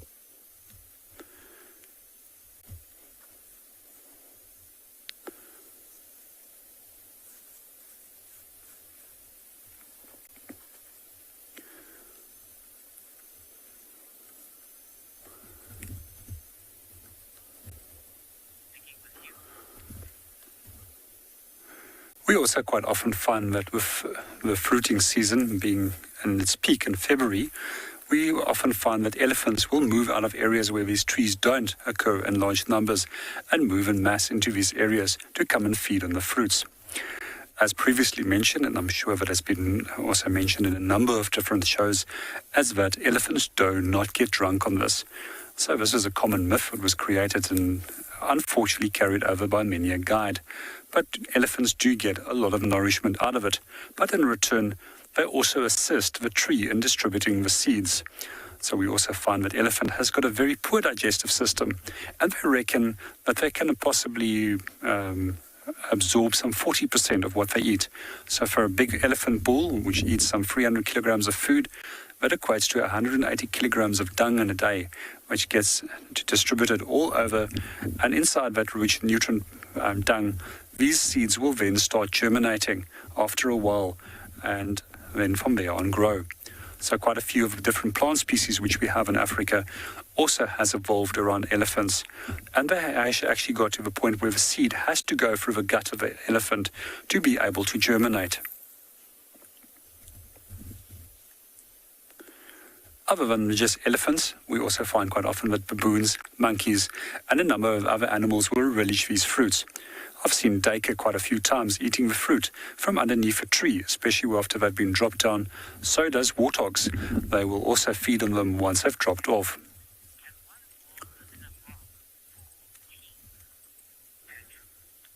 Andrew, that's a very good question. Unfortunately, I don't know the answer to that, but I will try and find out at some point. And then on one of the next shows, I'll definitely mention if it can or cannot be used for tea.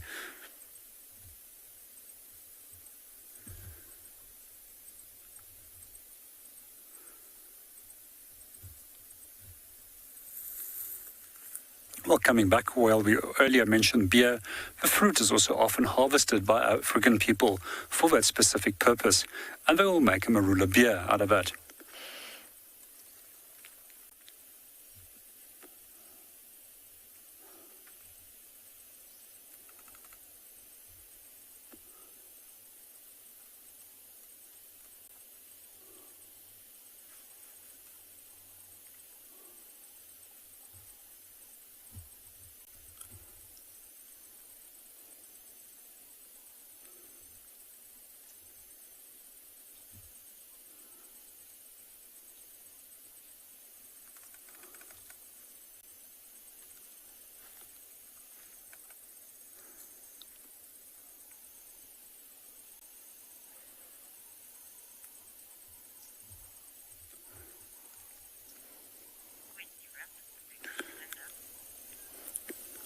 From here, we're going to continue our walk, and in the meanwhile, we're going to hand you over to Phinda.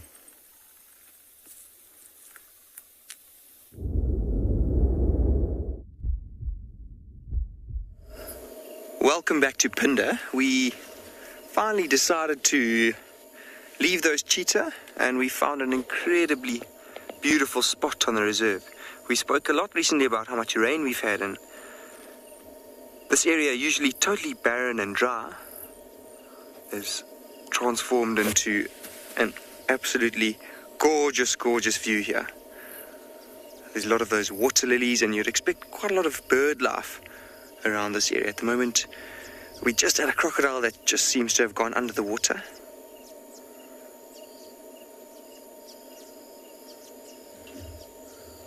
Let's just take a few moments to sit and listen to the wild and appreciate this beautiful scene in front of us.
It is an awesome scene, and I'm so privileged to be able to be here.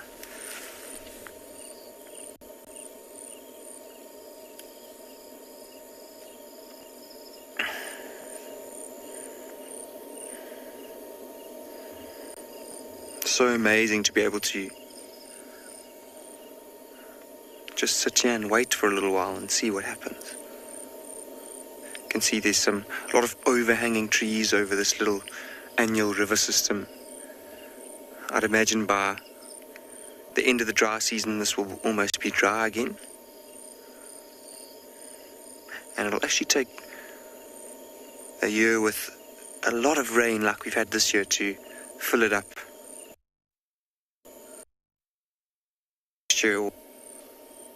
Just feels very, very wild. This is a part of the reserve where we don't come to very often.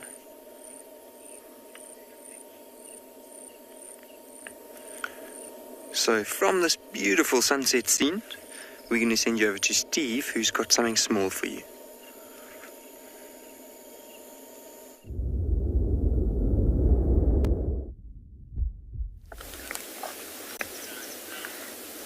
Indeed you do. We've got some creepy crawlies here. I'm 100% sure what caterpillars they are. If I'm not mistaken, they're of the African vagrant, but I could be mistaken. If anybody recognizes these little caterpillars on this little leadwood,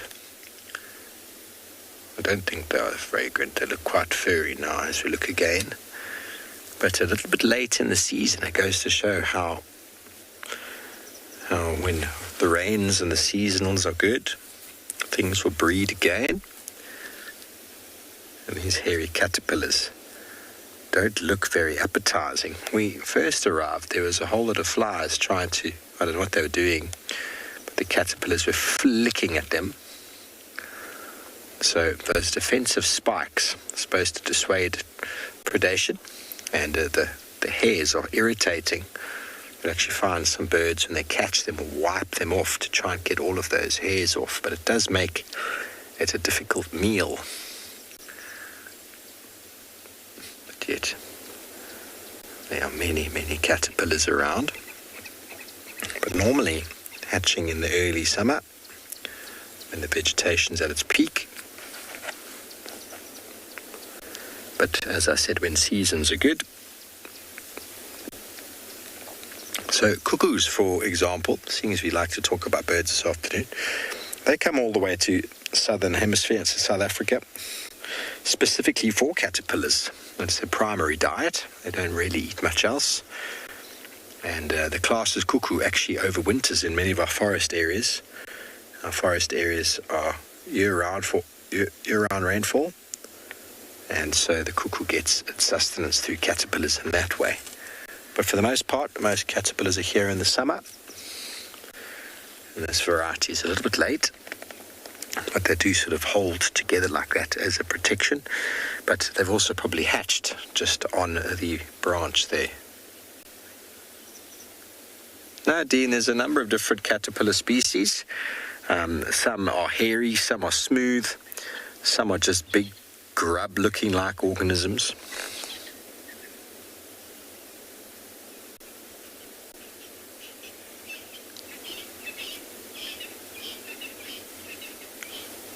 So they all will eventually turn into moths or butterflies, depending on the caterpillar.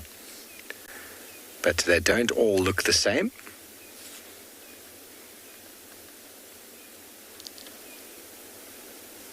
This lovely little leadwood that they're on. But they do look quite dangerous, don't they? They look like if you touch them, you would be in a little bit of pain.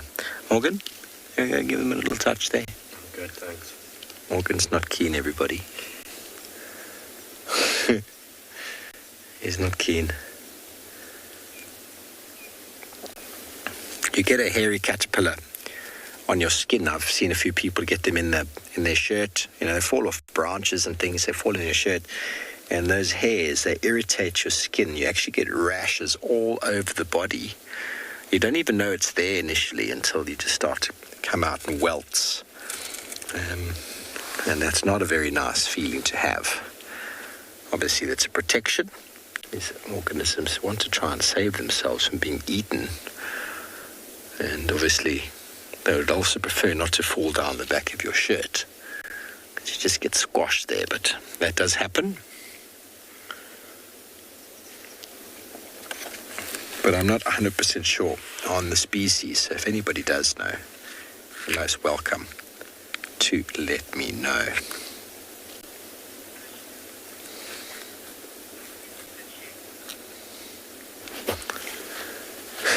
No, I would have no idea, Marianne. I would have no idea how to differentiate between genders when they're like this. If they even are. If there even is a gender like this, because caterpillars don't mate.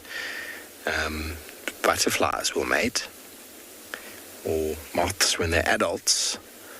So maybe they're gender neutral at this stage. I don't know. I've never thought about it like that.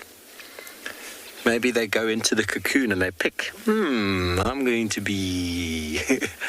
and they can choose. I don't really know. There might be a temperature-related thing.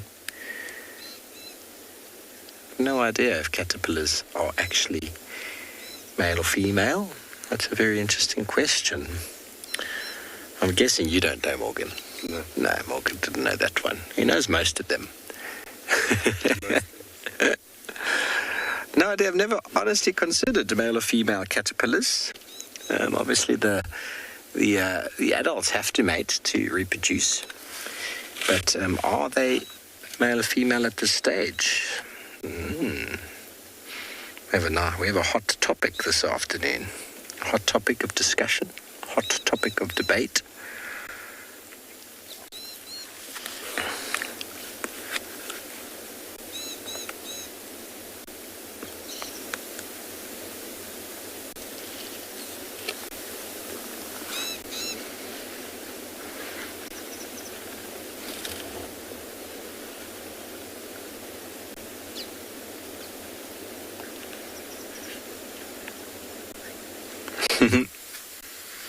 I suppose for some this is what nightmares are made of.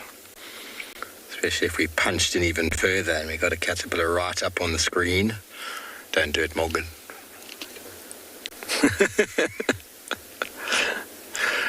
Indeed. I mean, caterpillars and creepy things, some people don't like creepy, crawly things. I suppose this just makes your skin itch, your skin crawl. And then the story of one of these going down your shirt leading to welts and all sorts of things. Some people even have to go and get treatment if they do encounter a hairy caterpillar. So, you know, the objective of that fur is it doesn't always protect the individual who gets attacked or eaten, but it teaches organisms that, hang on a second, those fellows were not very pleasant the last time I played with them, so I might just leave them alone altogether.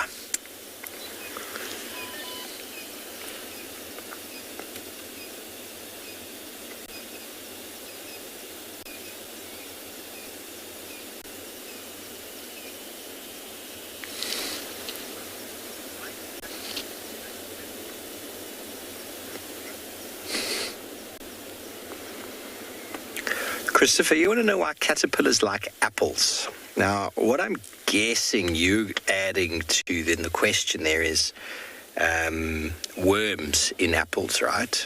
I'm guessing that's what you're talking about. Now, essentially, that is not necessarily a caterpillar. You do get a number of different species of wasp, a number of different species of fruit fly or the like that will inject their larvae into a piece of fruit, and when you open it up you find a worm inside, and everybody thinks it's a caterpillar, but it's actually more likely a wasp larvae or some kind of worm larvae like that, or fly larvae, not necessarily something that's going to bud off into a caterpillar, into a butterfly, I mean. So as far as I know, most caterpillars, yes, are vegetarian. You find them eating leaves and defoliating plants. And the worm that we find inside of an apple has probably gotten there through another means. So the story, what's worse than a worm in your apple? Half a worm. I've heard other stories as well, but I'll leave that for another day. So I'm guessing that's what you're getting at, Christopher, but then I'm not sure. You know, maybe where you come from, you have caterpillars that just, you find them all over apples. I'm not sure. But I'm almost certain that the worms we find inside of apples are not necessarily butterfly or moth larvae, because that's what these are. These are larvae, and in the wasp form and in many fly forms, it's also a larvae. You get the egg, you get the larvae, and then you get the pupa, and then you get the adults. You get those various different stages of development. It's something known as holometamorphosis, where there's 4 stages. You get a metamorphosis in the way of fish moths, which basically the adult lays an egg, and then the egg looks very much like the adult until it becomes an adult. And then you get hemimetamorphosis, which is like grasshoppers, which the egg gets laid. They come out as a nymph, and they go through various stages of looking quite similar to the adult before eventually becoming an adult. And then you get the holo, which goes through the complete metamorphosis of egg, larvae, which is one of these fellows here, and then one of these beautiful fellows eventually turns into a beautiful butterfly or a moth, dependent on who they are.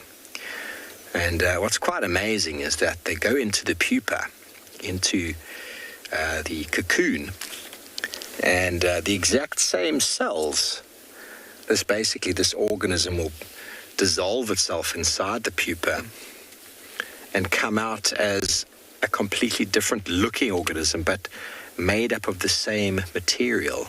I find it absolutely fascinating. I think that's why the ancient Egyptians revered the dung beetle so highly, because they would open up those dung balls and find that sort of cocoon-like organism inside going through complete transformation. So insects are an incredible. Nightjar thinks this could be a hickory butterfly. I didn't get the whole of that. I'm not really sure, to be honest with you. I will, if you're 100% sure hickory, by all means, let us know. Hickory tussock caterpillar.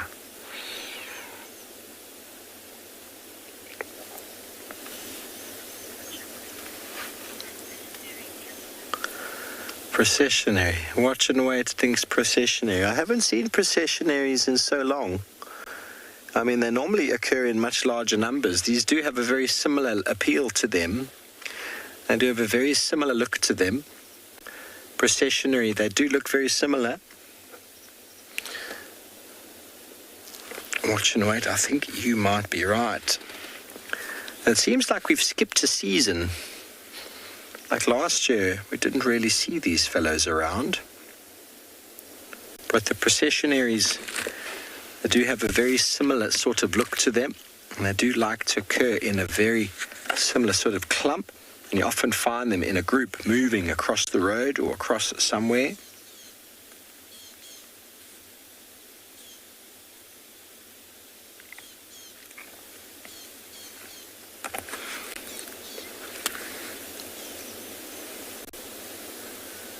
No, it's definitely not the processionary moth caterpillars. They've got a much greener colour to them. Much greener colour. And they don't have those black little spots on them. So the hickory, not sure. Got a limited number of caterpillars in this book here, but there's not anyone that I can find.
Nestled on the banks of one of the largest lakes in the Sabi sands lies an award-winning game lodge called Chitwa. Many of you will have been on safari here virtually with WildEarth, but now we are offering you the chance to see it for yourself in person. Sign up to be a WildEarth explorer before the end of April, and you and a friend could win 3 nights to this luxury lodge. In addition to the unforgettable safaris, you can unwind on the deck, relax in the pool, and even savor the various bush dining experiences. Chitwa's holistic approach to hospitality, with specific emphasis on conservation, will leave you with the very best memories of the African wild. WildEarth Explorers, it's in your nature. Graham, I'm just going to see, there's a very good place that I want to see if we can get good signal from there. That's what I'd like to know. Welcome to dawn in the African bush. How cool is this? Can you believe it? Those cubs are now only 10 feet from us. Unbelievable. Elephants chasing wild dogs chasing elephants. Pandemonium! Watching how WildEarth has grown since 2007 has been truly remarkable. On the 27th of April this year, WildEarth will be turning 14, and we would love to hear from you. Please send us your own special birthday message, which we can share with the rest of the WildEarth family. Maybe you can tell us why you started watching WildEarth, what WildEarth means to you, or you could just send us a very happy birthday. Don't forget, when you want to film yourself, to hold your phone sideways to get the best angle. When you are ready, you can email your videos through to birthday@wildearth.tv. Hi everyone, my name's Daniel Fisher and I'm going to be your guide this afternoon. I'm looking really forward to taking you through and showing you all the beautiful places here at andBeyond in Ngala. If you have any questions, please register on our website. Once registered, go to the live page feed and post your questions underneath the live feed. Join me on my next safari through andBeyond in Ngala on WildEarth. Send me live questions through the WildEarth website and I'll answer them live from the African bush.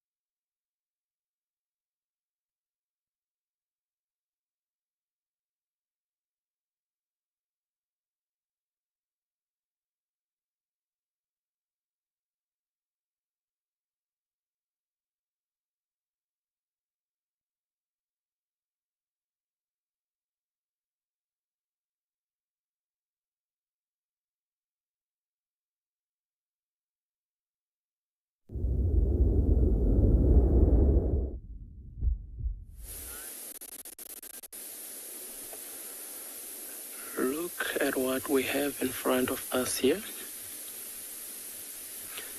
The other members of the Birmingham Pride, the ones with the two white lions. They are also as static as the just viewed. But that being said, look at how that white one stands out from here.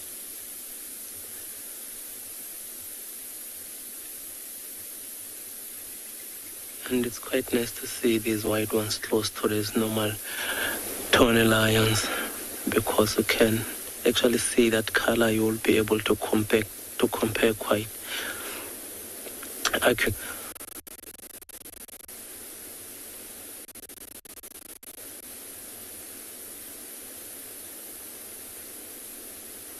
So these lions were seen earlier from some days back. They were resting in this, close to this water hole here. So for the past 2 days or so, they haven't really moved that much.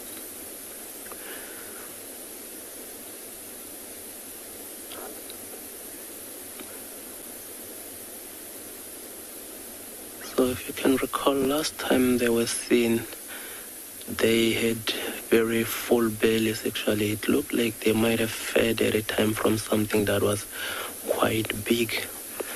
And if they get to this water hole, they don't really need to as much, since they will be full like that and also have water quite close. So those subtle movements that you might be seeing, like in a hot day, you might be seeing these animals just going from one shade to the next.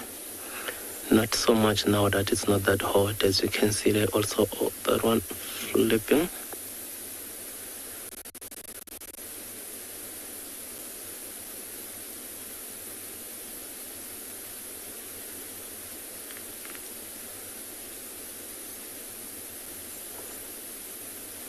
It looked like that Birmingham male from here, that those two dominant males we saw earlier were chasing away a couple of days ago.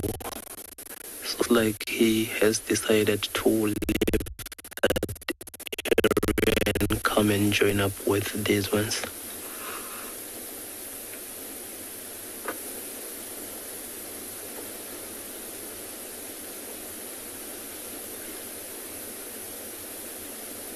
Notice how he's got his hind foot up there,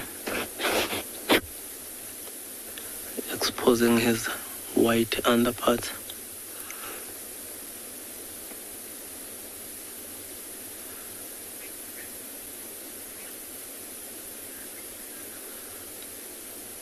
Yeah, It's not that hot, so I think I will probably stick around with this lions, see what they decide to do next. In the meantime, we are going to send you to Tswalu and see what they have for us.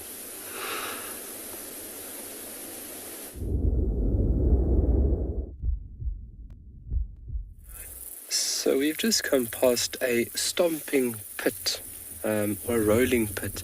This is where a wildebeest, a male specifically, would come back to an area, defecate, urinate and roll around in a patch, and actually using it so much that it creates this beautiful wide circular depression, which is easily seen here on the bottom right hand of the screen. But the dung that's deposited within the stomping pit is not only used for scent marking for the individual, but then is also used by other little critters. And we just come past somebody that's quite busy. Here it comes.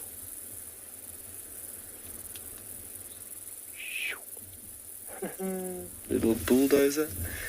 You can see the soil, the darker soil at the bottom part of the screen. You can see that has been recently excavated or deposited, and that's what caught our eye initially. And reversing and then obviously observing, we have seen it is a beetle. He's quite busy at the moment, so this is more than likely a female creating a chamber in order to bury what they would refer to as the brood ball. So where she will then make or utilize the dung that's in the bottom right hand of the screen, she will then create a ball that is used to house and feed the developing individual. Obviously when the egg is deposited, the one that will hatch, it'll be in a very grub-like appearance. It'll have a very grub-like appearance. This individual will then feed on the ball, actually acquiring and growing inside this ball, and then in about 2-3 weeks actually hatching or emerging as an adult. A remarkable process. And if you look at these remarkable insects, obviously the most diverse group of organisms we have terrestrially. So to this day, it's about 380 plus 1,000 different species of beetle globally. And if you think about that number is extremely diverse. So if you look at any habitat across the globe, you'd find that beetles are well adapted to different habitats, and then obviously playing a very important role within the system. So for over here, not only becoming food, for potential animals, this animal now is also enriching the soil. So if you think about all the dung that thousands and thousands of dung beetles bury, that in turns will then feed the plants and obviously enrich and make the soil more viable, let's say that. But all that this individual has got on its mind right now is excavating a beautiful chamber where she will bury a nice brood ball. And beetles are remarkable. So if you think about the wide range of habitats that they inhabit, it's all down to their body plan, but also the material that makes up their body plan. Chitin. It's a very hardy and very durable substance, and that makes the exoskeleton of these beautiful insects. And some obviously playing a vital importance within the ecosystem. So you can see how that flat, broad front section is just working so beautifully, acting like a massive bulldozer. Well, from this incredible little sighting, let's send you over to Phinda.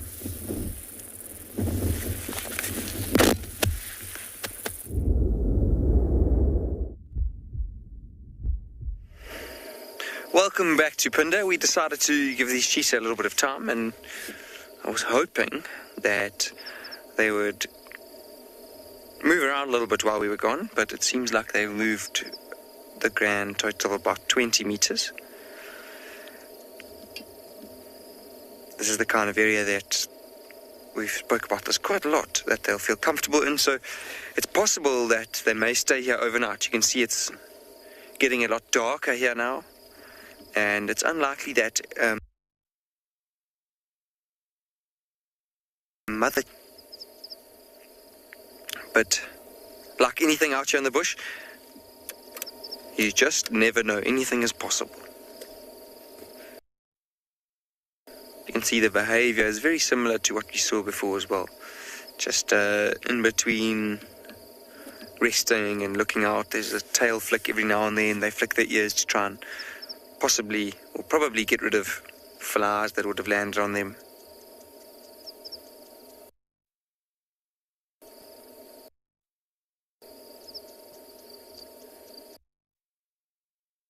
And try and find a termite mound and some longer grass, which is just behind them. That longer grass will give them an opportunity, if they were to hunt, opportunity thing, and get a little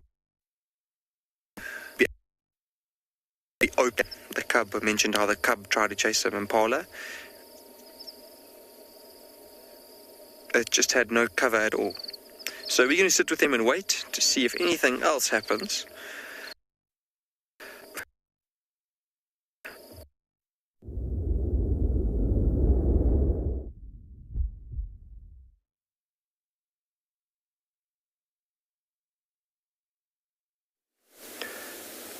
Lovely. I would love to just dust bathe like that and cover myself with dust. What a splendid idea. Oh! A lovely little covey of crested franklins here in the road. Just scratching around, getting themselves full of dust. Scratching in the dirt, looking for insects.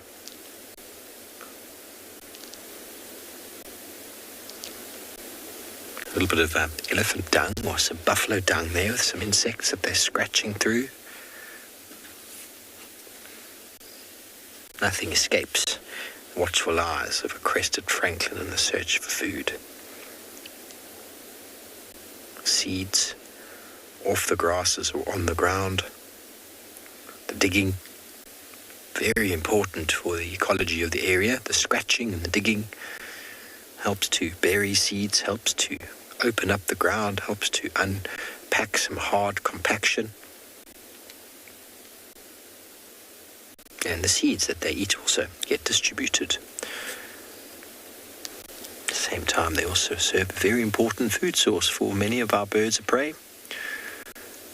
Wildcats, caracals, probably mongoose, some mongoose species as well, genet.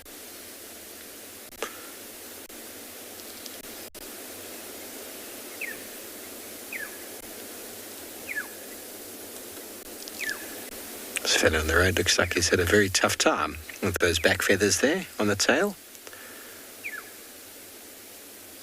Goodness me, something's gone horribly wrong. Survived an attack. Goodness gracious, what has happened to you?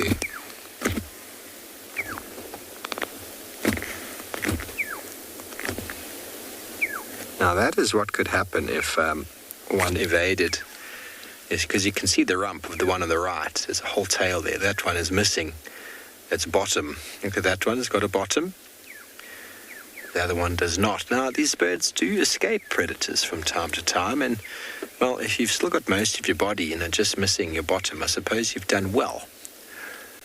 It's quite a rather awkward party trick, though. But, let's see if our injured fellow comes out again. On the left, there he is. Or she. It's a girl. Now, I can tell you that because it doesn't have a spur on the back of the leg. Shame. Still looking alright. Sorry about the car in the way. They are very close to the car now. They're almost about to charge everybody. I'm only joking. Franklins don't charge. Pecking, scratching a living out of the landscape. Seeds, insects, bulbs. Okay, this one on the left, hang on. This is our bull bar, our high-lift jack. It's getting some air time. Come on, let's see your bottom. Oh, goodness me.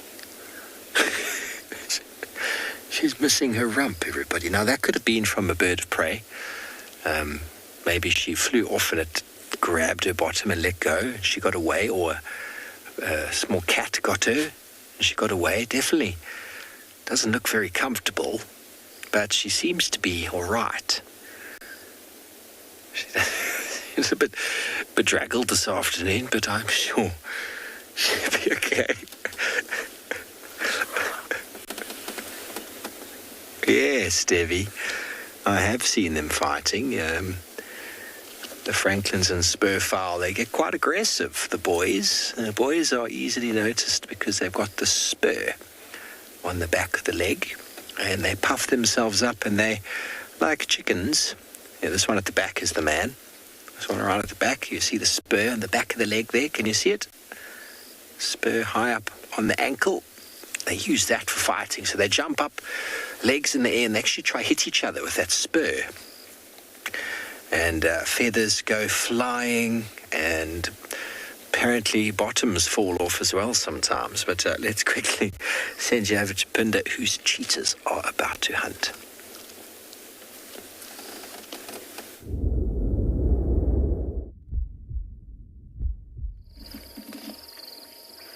Wow, the airstrip at Phinda this evening is really starting to deliver. And look what we have as well. It seems like the cheetah that we're sitting with at the moment, we can see the cheetah at the same, we're sitting right next to him, and the elephant just walked into the shot.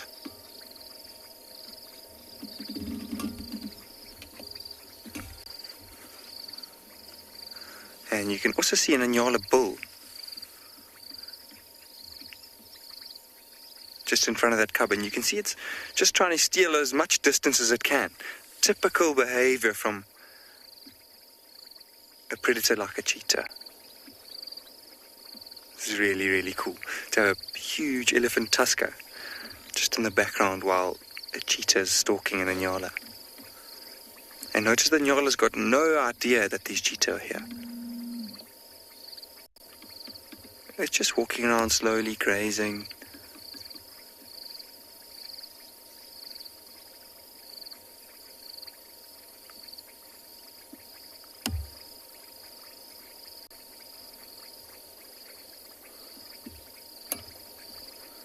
Actually seems like the cub has lost interest. It's unlikely. We spoke about earlier how cheetah won't usually try and hunt male antelope, especially females on their own. And even less likely that a female cub that's not even a year old. So it's all probably part of the learning process for this young cheetah. You can notice her mother is not interested at all.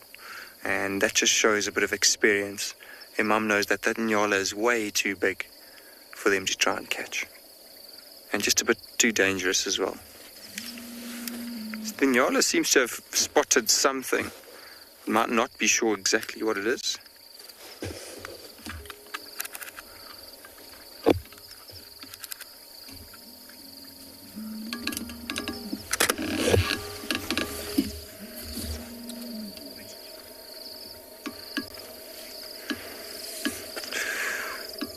Oliver, I don't know. It'll be difficult to say. I think because we are often around when they, obviously to record the success rate of cheetah hunts, I think sometimes we may disturb a hunt in terms of if we're close to a cheetah like we are here, that would make it very likely that an animal like an Ngala would look at us because we'd be making noise, we'd be sitting on a vehicle. So I think it'll be quite difficult to tell for certain how successful cheetah hunts are without having us as a factor that may disturb the hunt. It's very interesting that the mother now seemed to be a little bit more interested. Look how she's locked onto her target.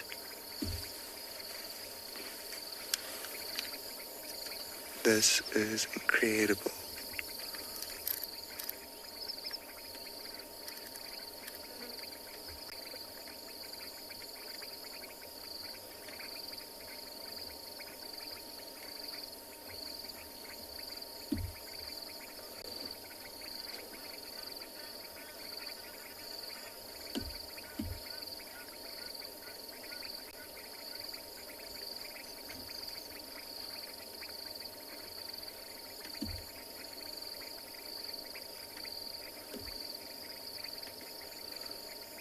See how she stays as low as possible.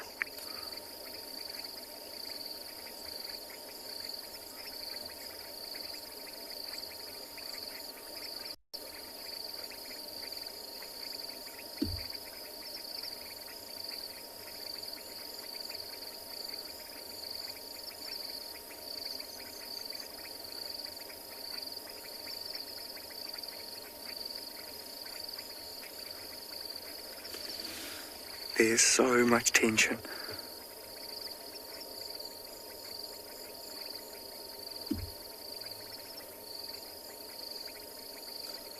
Look how the Nyala stops to look up every now and then, and as it puts its head down, she'll then try and steal a little bit of distance and get as close as she can to it.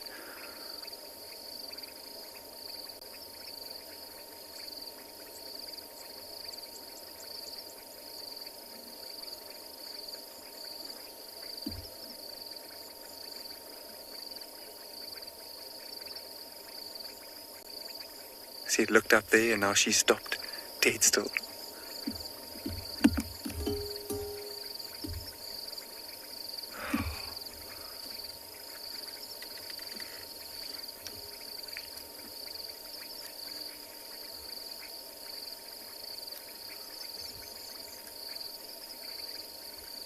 The Nyala is actually walking towards them.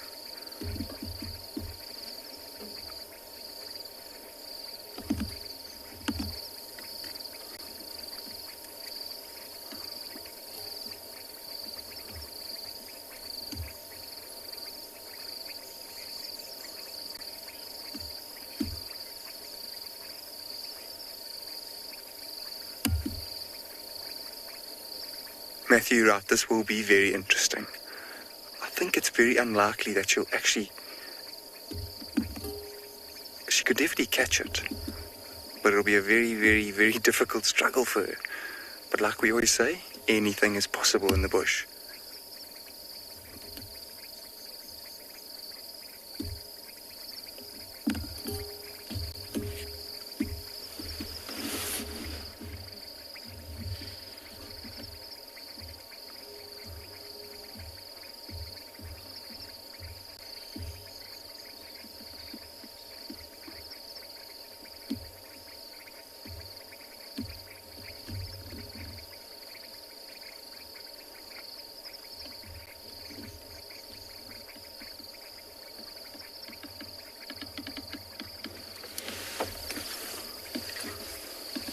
Seems like she's lost interest there. See, she's looking around in other directions now. Wow, that was intense. I can still see the Nyala, but she just seems to have given up a little bit. Maybe she's waiting for it to cross into an area where that Nyala's definitely on edge. I just saw it get a big fright.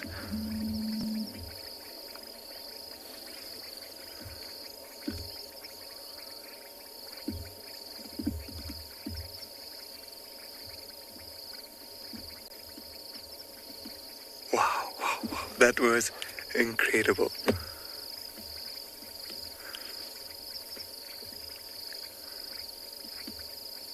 And as the Nyala disappears into the bush, it seems like the cheetah have settled down again.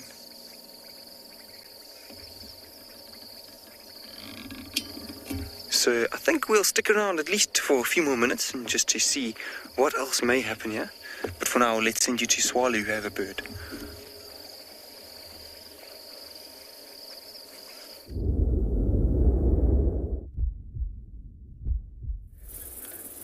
Well, not just any bird, guys. This is a lifer for myself. So, stating that this is the first time in my career or my life that I've observed or viewed this bird. And what a special one. So, a very big tick for me. This is a Temrix corsa.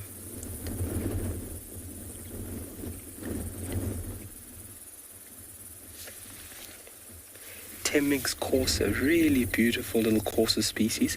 It's also the smallest out of the African corsas, and it's very easy to identify this bird from that rusty crown that it has. So you can see that rusty coloured crown being presented right on top of the head, and then that very bold black, oh, it's just gone for a little prey item, that very bold black eye stripe extending past the eye. So really, really nice bird for me to see. And there was a quail that actually got our attention first and foremost.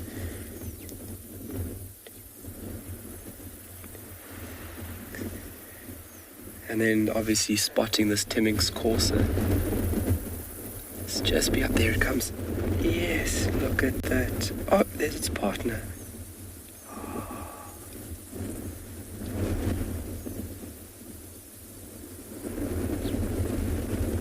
Super special. So there's another course that looks very similar to this one, which is the Birchall's. Wow, look at that. And you can see how sneaky they are moving through the grassy plains here. So when it comes to finding them and actually IDing them, they can become quite a challenge. Yeah, and absolutely gone. Temminck's courser, how special. Lovely. Let's see if we can move up slightly there, Beaker. Maybe we can catch another view of it.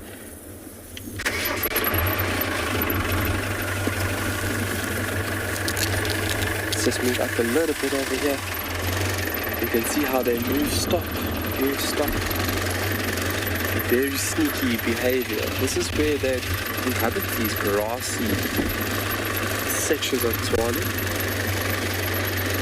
And being on the ground, you need to be fairly sneaky in behavioral traits in order to survive out here.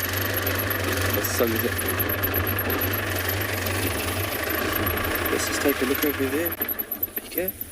Alana, are they native to Tswalu? So they're found in the central. Yes, BK's got it. They're found predominantly in southern Africa. So the northern part of Botswana and the central part, Namibia. I think it's also the very high northern regions of Namibia, and then Zimbabwe. And then you only find them now in a strip in the very northern part of South Africa, going northeast into the Greater Kruger. And then when you have favourable rains, then they fluctuate further south into South Africa. So some years we would find them here, and some years they would fluctuate further north going into southern Africa.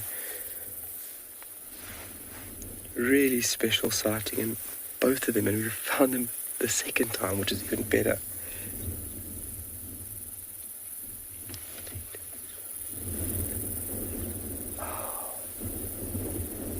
Very quick flight pattern, BK staying on it. So even like that you can recognize birds by using their flight pattern. Very quick, and look how they curl their wings almost in.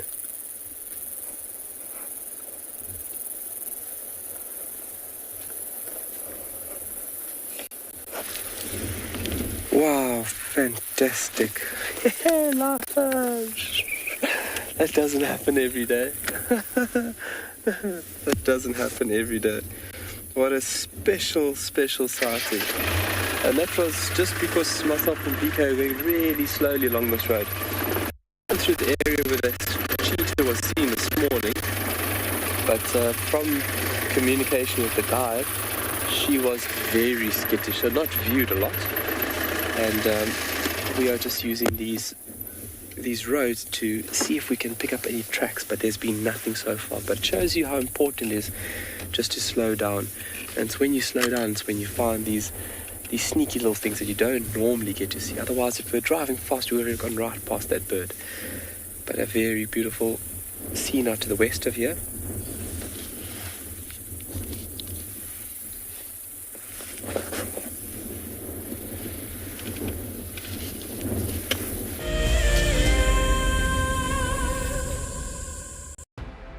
In preparation for our 14th birthday, we will be lighting up a fire and heading on a special journey down memory lane. Join Lauren and Steve on the 11th of April for a sentimental look through the archives. The missing cubs have arrived! Holy moly, everyone. This is incredible stuff. Oh my goodness, everyone. Oh, there's two. Who better to have as special guests than the WildEarth co-founders Emily and Graham Wallington. They'll be answering questions about WildEarth's fascinating journey since its launch in 2007. Sign up to be a WildEarth explorer and join us straight after the sunset drive on the 11th of April for what promises to be a remarkable evening.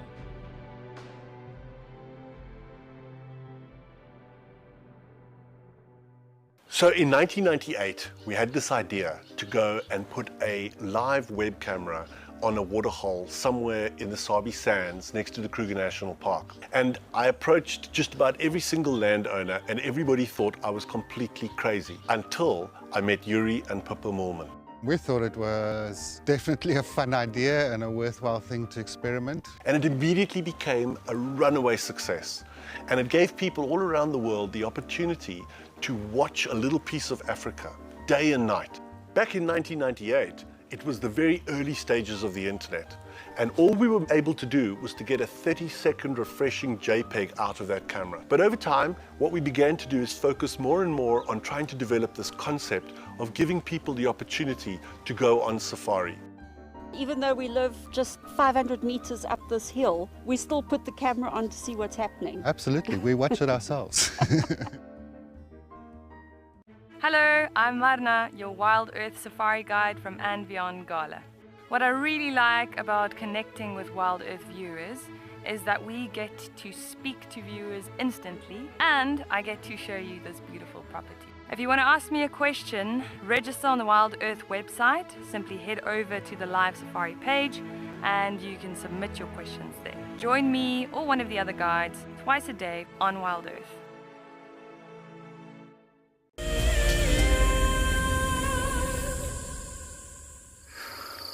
Wow, what an intense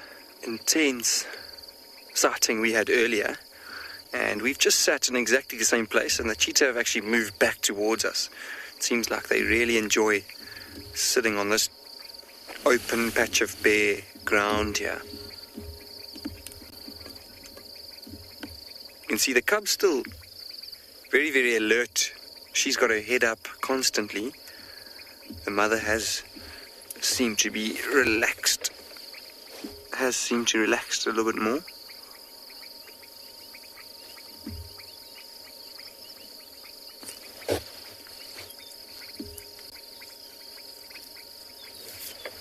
But that was the case earlier.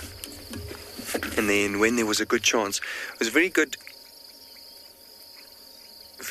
indication of how opportunistic cheetah are. When the mother saw that Ngala quite far off, the cub was the first one to actually show interest and she thought, no, probably not worth it. And then as it got close, I think she just couldn't turn down the opportunity to actually stalk it. And it seemed like that Ngala smelt something or heard something, because it did become very skittish, but it definitely didn't know which direction exactly it was coming from.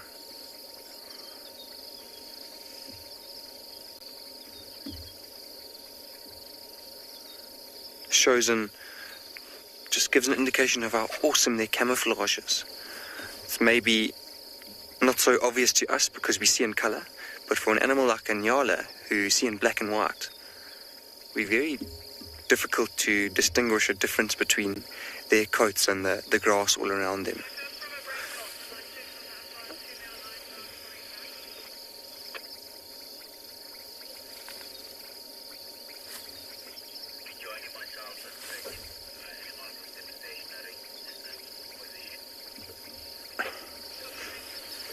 Neva, to answer your question, honestly, not very often.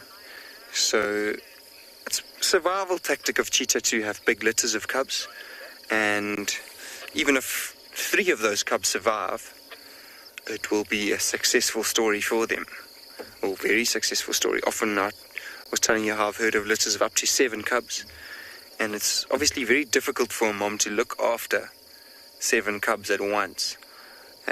But if she were to lose 4 of those 7 and still be able to bring up 3 that make it to adulthood, she's done a very, very, very good job.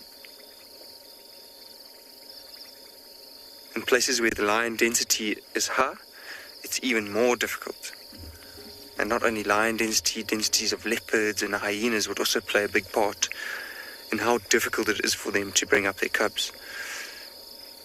So it'll also be an area-specific condition as to how often they would bring up all of their cubs.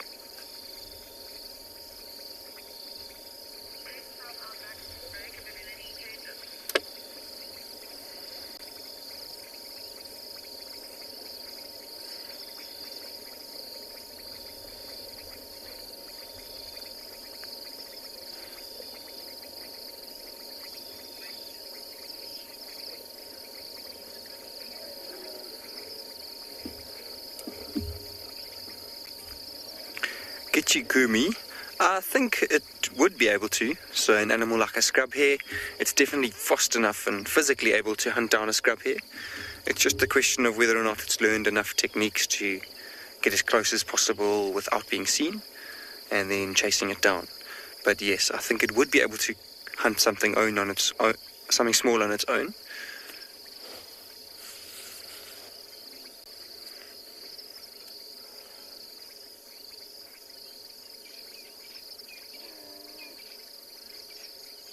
See, the light is really starting to fade here, and if it gets too dark, I think it's unlikely that these two will move around. They are adapted for moving around during the day, so at night they might feel uncomfortable moving, where they'll be making noise and perhaps spreading their scent and not being able to take in as much information through all their senses as they would if they were just lying still, keeping a low profile. So they might wait until the very, very early hours of tomorrow morning before they actually get up and move again. But I think tomorrow morning might be a chance for this mother to actively look around to try and hunt. We saw this evening that she was interested, maybe not extremely interested. So I think we'll say goodnight to these cheetah and keep moving. We'll send you to Lauren, who has an update.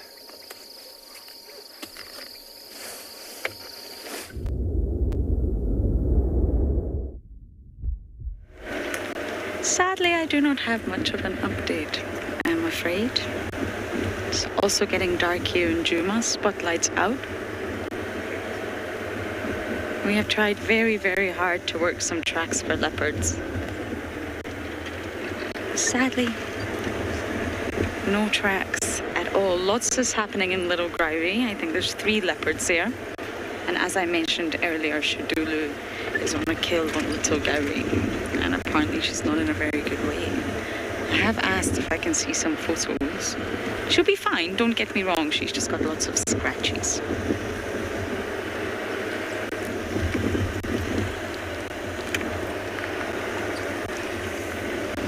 So we're going to try our very, very best to bump a leopard. Now that it's dark, you're not really going to pick up on tracks so much. I'm going to try and work a specific area of the reserve where Kalamba's at least last been seen to see if we can pick up on anything.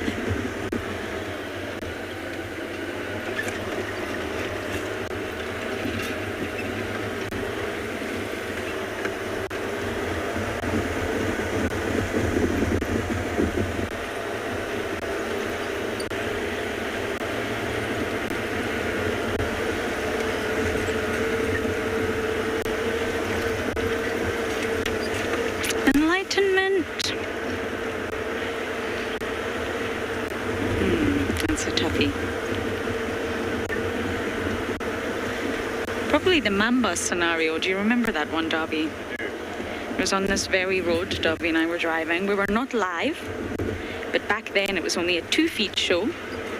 So the other feet was live, whoever that was, I can't actually remember now. And they used to record the other feet, so we would still be recorded, just not live. And I saw something on the road and I immediately thought, that's a snake. But then I completely doubted myself and thought, no, Lauren, it won't be a snake. Your eyes are not that great. It'll be a stick. So I didn't slow down, I didn't change my speed, which is completely my fault. And as I got very close, I realized it was a black mamba.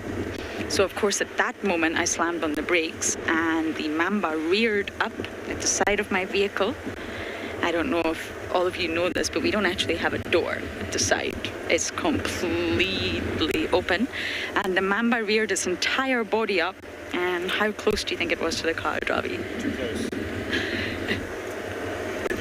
Too close, yes. Davi also got a fright. He saw it all happening, and we were able to play back that clip in slow-mo because it had been recorded. And you can just see this mamba about half a meter away from me. And I, of course, dived down in slow-mo. It didn't actually happen in slow-mo, but it felt that way in my head. And yeah, there was an extremely scary moment. We heard the mamba's body thump back onto the ground, but it's entirely my own fault. I just thought it was a stick in the end, and it wasn't a snake. So I ended up scaring the mamba by accident, of course. No bad intention. I absolutely adore snakes, and yeah, enlightenment, that's probably the worst thing that's happened, other than crashing into trees and snapping steering rods in half. I think that's what I'm going to go for. And it was on this exact road where we are right now, actually. I'll never forget it.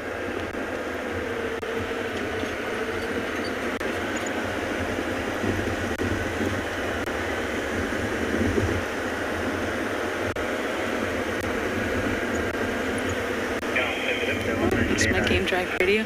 Okay, Javi and I are going to continue bumbling in the dark to see what we can find, and we're going to send you guys down to Tswalu, the beautiful sunset.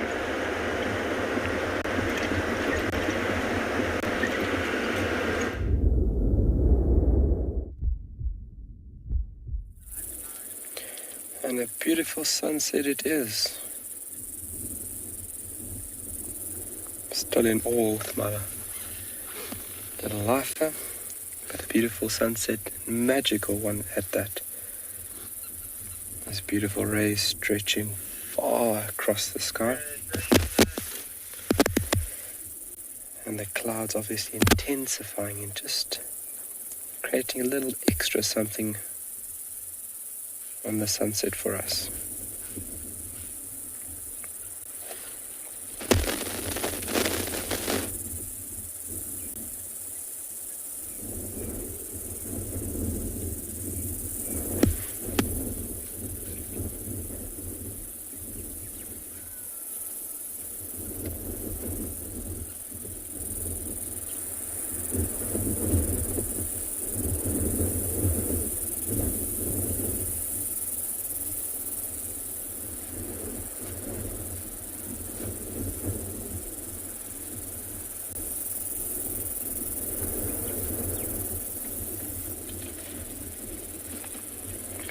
Lovely. Got some jackals calling in the background.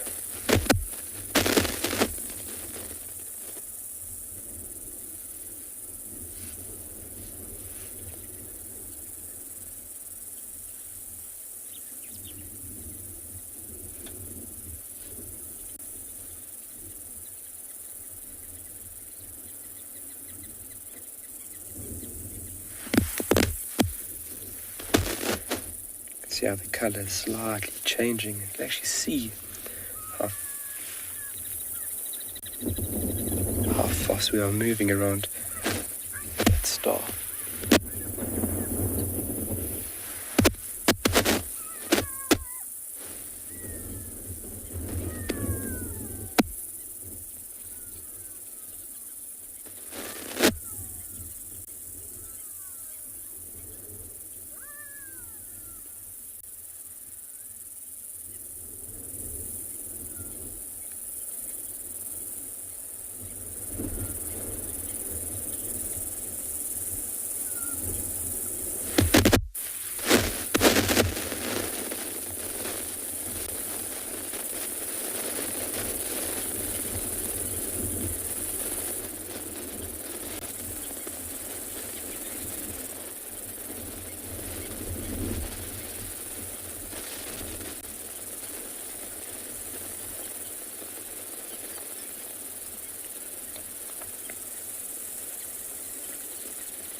lovely sounds around us with the sociable weavers all coming back to their nets.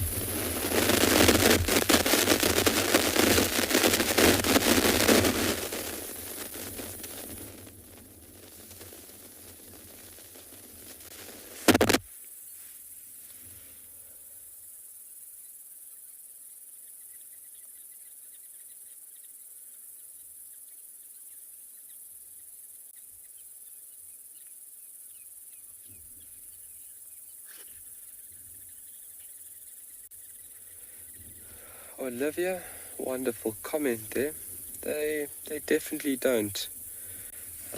Olivia made a comment there that they don't disappoint. We're very lucky on the western reaches here that we get a little extra light. Look at that.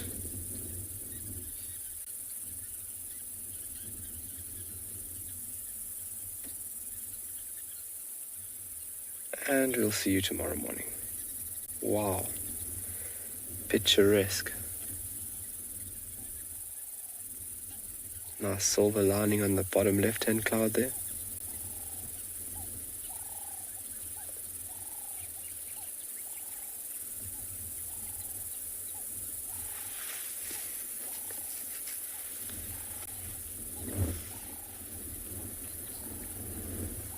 Magic.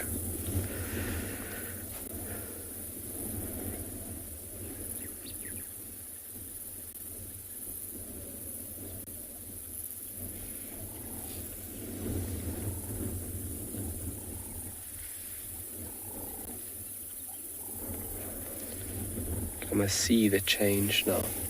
So when everything will start slowing down. It's been operating throughout the day. There'll be other few critters that come out in this period to start their day or their night.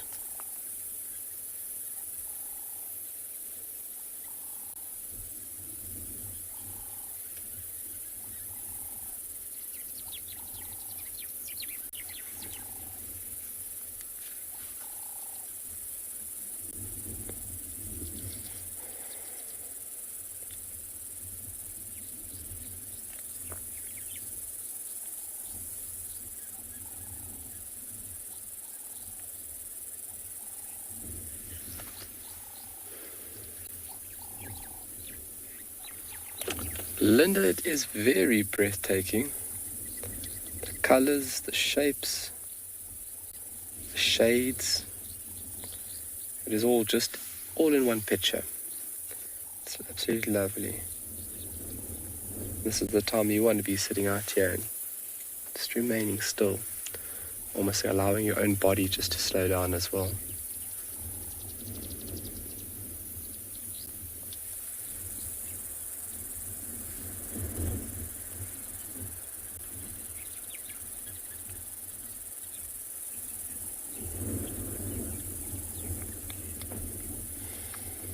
From this very beautiful scene, let's send you over to Marcus at a dam.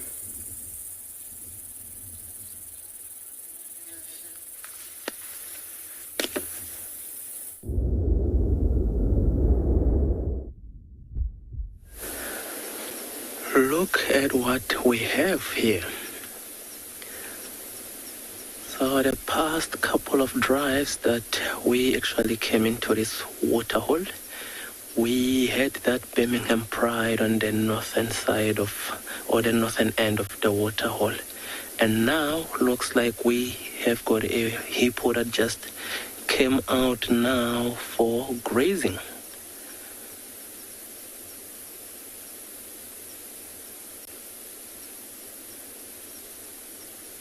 Look at that. So we can still hear a couple of hippos that are still in the water. Hopefully they'll also make their way out to start grazing the one that you've got on your screen there.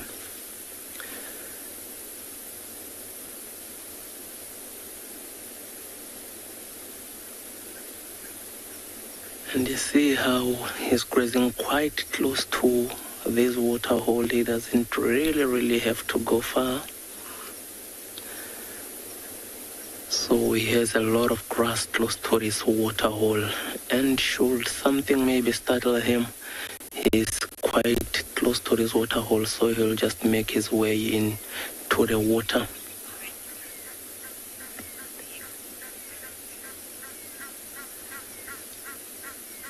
And so we're gonna spend a bit more time with this active hippo here.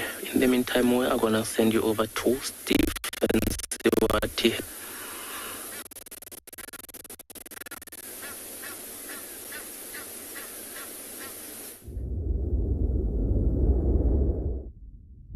Everyone, well, we're trying one more time to see if Mr. Mawati is still with his meat. He's abandoned it. This is so interesting. This is the second night in a row we have come here and found no ingwe on the bamba, which is just up in the tree.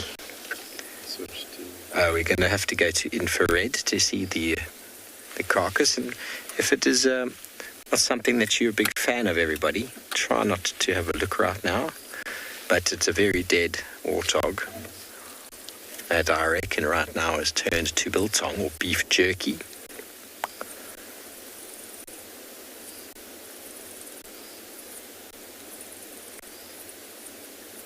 Doesn't look like much has happened to it since yesterday.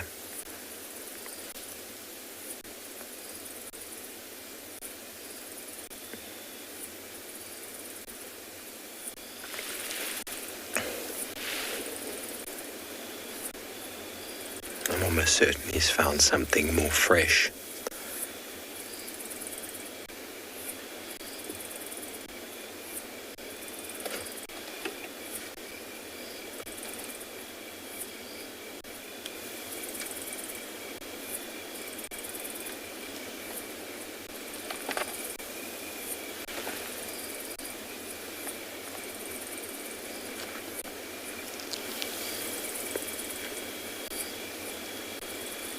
Look at those tusks, tushes. You can actually see them quite clearly now. The top one and the bottom one. Each time the warthog opens its mouth, those two work together against each other, sharpening. Incredibly dangerous. That bottom one is so sharp, it would sever anything. Greg, it's just not possible to eat that tusk. It's very, very hard, very hard. There would be no need to eat it. There's no marrow inside. It's a solid, solid bone. Solid tooth, in fact. I don't actually know if it is, I think it is tooth. But it's solid inside. It's very hard. There'd be no benefit to anybody or anything to eat it.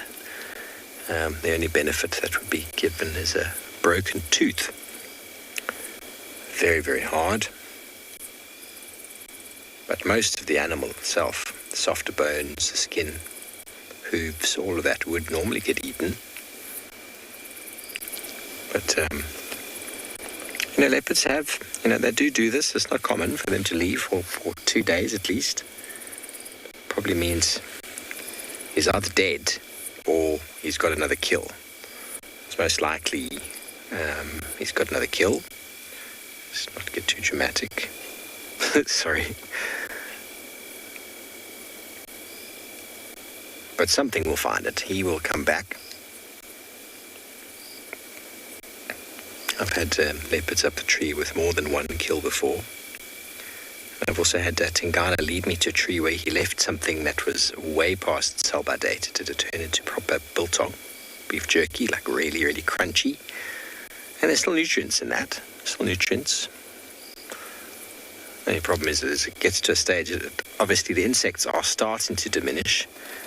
But there gets to a stage when the amount of maggots and flies make the meat, they just basically decompose all of the meat, leaving nothing to really be fed upon. But the air drying and the sun drying will actually aid in the preservation.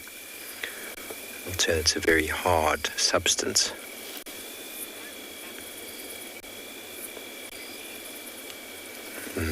Exactly, KG. Well, we don't know where he is. We don't really know where Mawat is. I haven't found any tracks of him coming out of this block.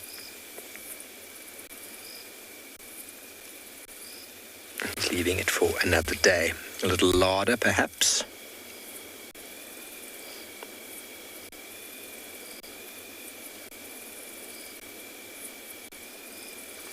Okay, well, we can only stare at a dead warthog for so long, so we're going to move on out.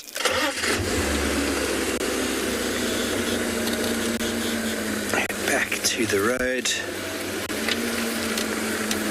It's nice to keep checking though, but it's definitely not here.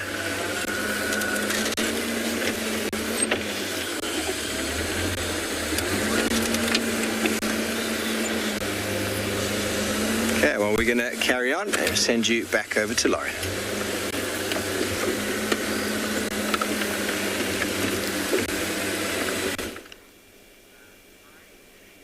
I seem to no longer be the hyena whisperer, but instead the chameleon whisperer. I am finding them everywhere. This is a different one from the sort of normal one we look at. But you're getting a gorgeous view of that tail. Just completely coiled up as close as it can be to the body. Most likely because it's getting cold. And believe it or not, there is a newly described species from Ethiopia. I think it was just described this week or two. And it's found on the northern slopes of the Bali Mountains. Did you know this, Davi? I had no idea. Are you shocked? Very. Very shocked. It looks very much like a flat-necked chameleon, but it's much larger and has a very unique sort of white spot behind the eye. I don't believe it's got a common name yet, but it's... Shall I try? The Latin name is Trioceros Wolfgang Bomi. Isn't that great?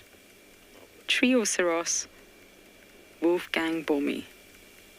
That is probably the coolest Latin name ever.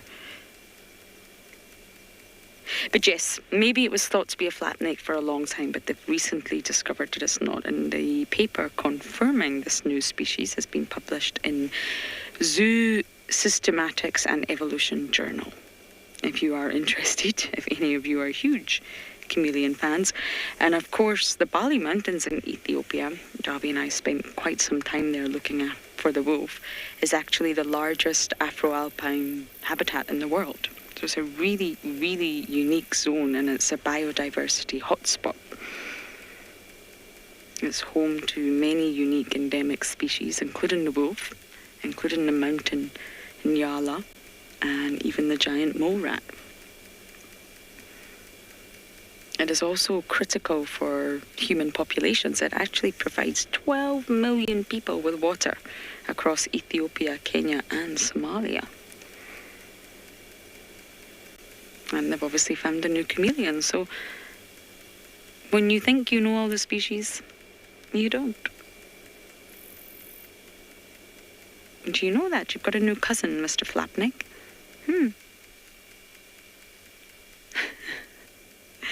Luckily, I adore chameleons, and I just seem to be finding them everywhere right now.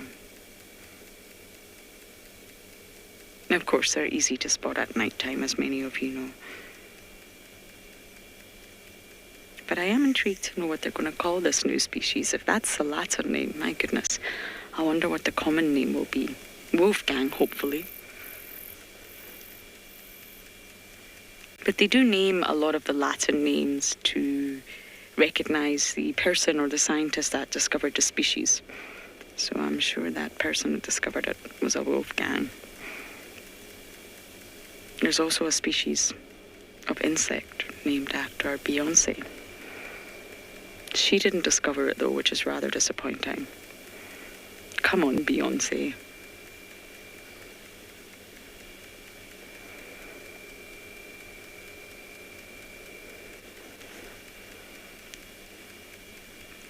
Now, just an update.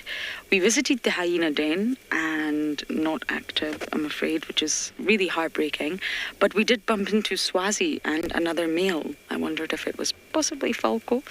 So Swazi is doing incredibly well. And it was so good to see him. And at least we know he's not dispersed yet.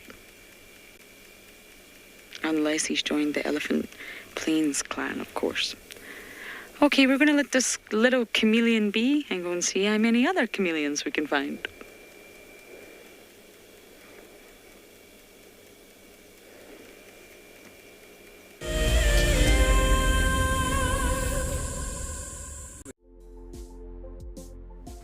On the 27th of April, WildEarth will be turning 14 years old, and we wouldn't be here if it wasn't for all of you. And to celebrate, we will be finishing the beautiful book that we started last year that looks at the history so far. But we do need you to be part of it.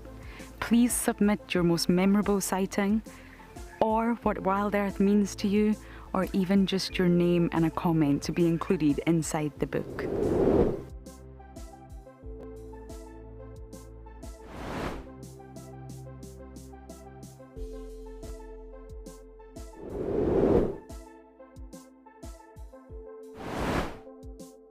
Head over to the website to add your name and reserve your copy. And a big thank you to all of you who have contributed to the book so far. Staying one step ahead is the key to survival out in the African wild. And now you can stay in front of the pack with a WildEarth weekly newsletter. Sign up to be a WildEarth explorer and you will get exclusive behind-the-scenes stories about your favorite guides and camera operators. Information about our upcoming plans and projects will be delivered to your inbox every week before anyone else. And you can hone your guiding skills by taking part in our Identify Me nature quizzes. WildEarth explorers, it's in your nature. I got into wildlife filmmaking because of a passion for nature and a notion that I could make a difference. Helping others fall in love with nature brings meaning to what I do. It's also a lot of fun. A couple of times per week we receive some very heartfelt messages from viewers telling us about how WildEarth has made a difference in their life, whether it's helped them through a difficult period or simply helped them to reconnect with nature. I think that's why we do what we do.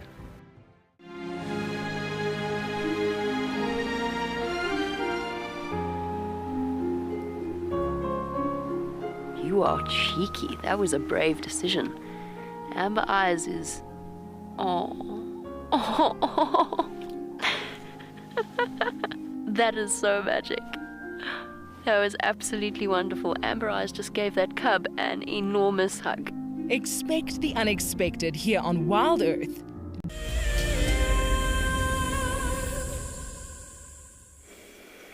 We decided to stay a little bit longer with our chameleon here.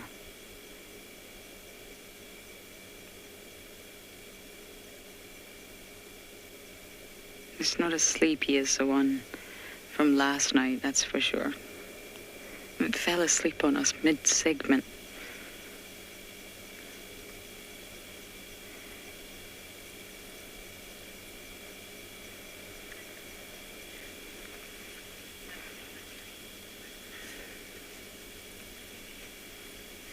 Yeah, not that I know of. I have seen chameleons most commonly on the sort of trees that have larger leaves so that they do blend in with them. A sickle bush, for example, wouldn't work. Those sort of very, very small leaves are not going to blend in with a chameleon, whereas an apple leaf or any of the... Oh, we're falling asleep. Are we?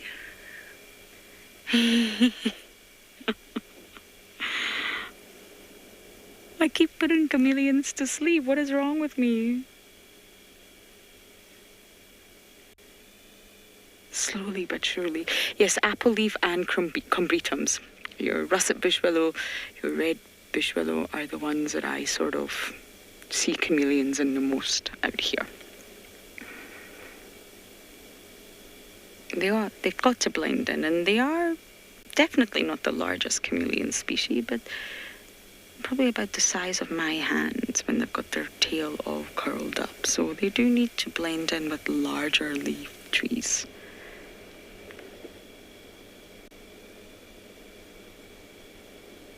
This one right now is in a russet bush willow.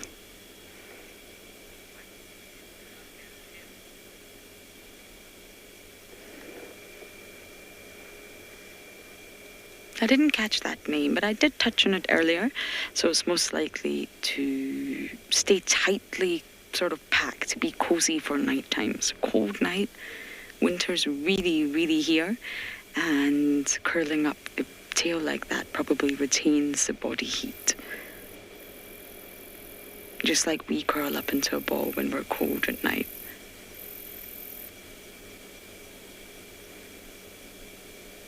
Or we jump under the duvet, but this chameleon's not got a duvet. So it's getting ready to sleep. Doesn't want his tail dangling or hanging or getting nipped or pulled or bitten by anything during the night. So it's also protection. Now, you're not sleeping. You were fake sleeping.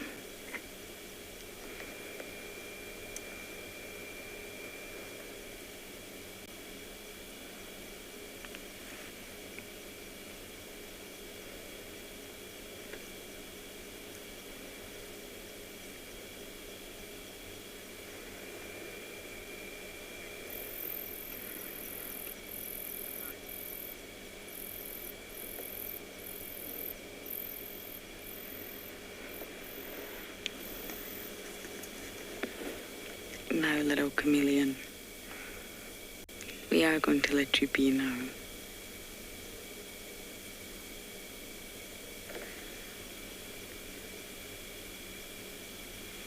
Yes, I think we'll let this little one sleep and see what else we can find in the dark. Hopefully it's not more chameleons. Hopefully I will get lucky with something else.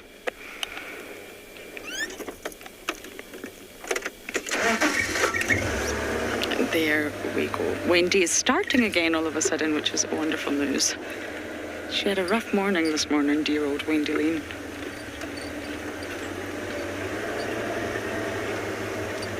There's such a significant difference in the vegetation here. There really is. Slowly but surely it's getting thinner.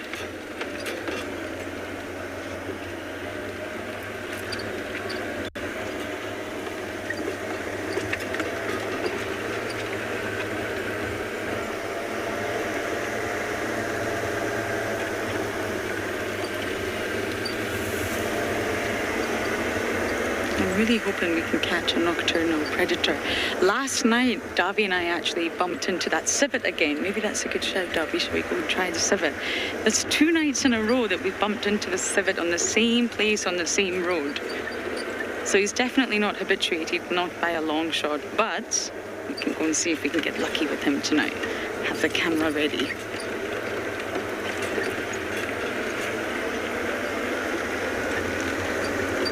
I'm going to keep bumbling in the dark, see what else I can find, and I believe Kyle is also on a bumble.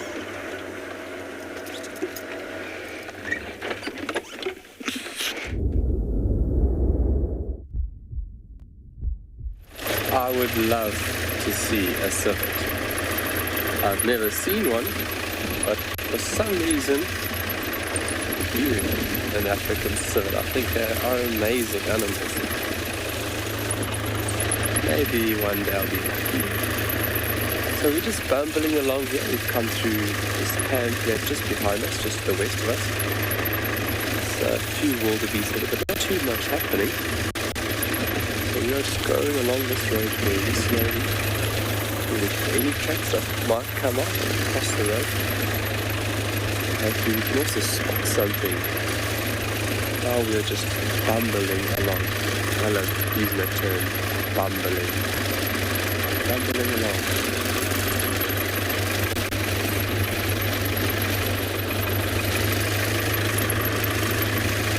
Cruising over the sandy plains.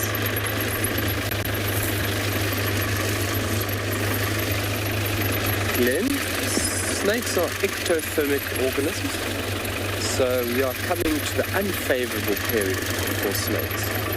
Snakes generally like to operate in the more warmer periods of the year, obviously relying on the external environment for their heat requirements. So now when it becomes very chilly, underground or in logs, in burrows, that's where they will be residing. Because we are really day by day, night by night, we are really feeling a temperature drop, especially in the evenings. The day periods are still warm, so you still find snakes around. Without a doubt. that is starting to become less and less, or activity of snakes becoming less and less as we go along. And they'll be feeding now, trying to obviously acquire enough material, enough food to sustain them through the winter period. Obviously they will slow down their metabolic rate, but only certain bodily functions are happening, and that allows that last meals, which they're getting now, to sustain them through through the colder period. Through warmer periods, within winter, you would find them come out and bask, obviously to absorb solar radiation, to free energy instead of trying to make it yourself. But yeah, so summer is the period if you're into snakes and reptiles. Summer is definitely the period if you want to be here to look for those amazing creatures, because the diversity of them is incredible, and also their function is of vital importance. You see what we spoke about snakes and social weavers there, they play a very, very important role. Alright, from one bumbling vehicle to another, let's say how's it to Steve?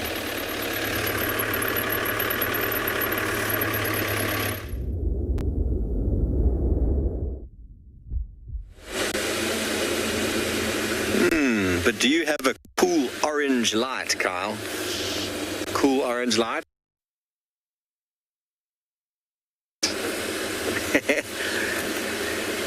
The beacon. The beacon flashing in the dark. We are checking our boundary on the east. We've checked the southern boundary. Lately, Tundi has been seen around the southern boundary and our eastern boundary here at Torchwood. So you never know. You never know what might be happening and moving around. Kalamba as well, sort of in this area. Not that I've seen her, but reports that she was last seen on this boundary heading north and into Juma. So we hope and we pray and we shine our light and we check. And we will be rewarded before the 15th of April. We will be. Because I haven't seen her in ages. Getting to see Tingana this morning, although briefly, was very cool. Very cool. He didn't really stand up and show us his full strength and full might, but unmistakable Tingi. We saw anyway, and then he lay down in the grass and then was unmistakable Tingi again. The sleeping man. He definitely does know how to take a nap.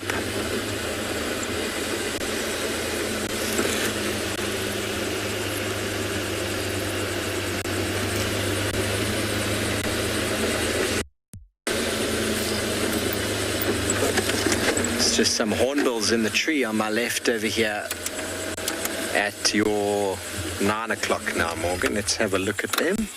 We're going to go to the infrared.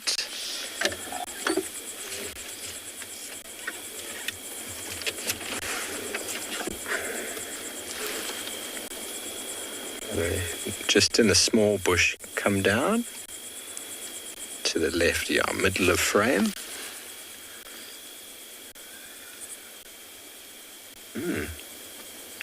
What happened to the hornbills that I saw a moment ago? Maybe go a little bit right.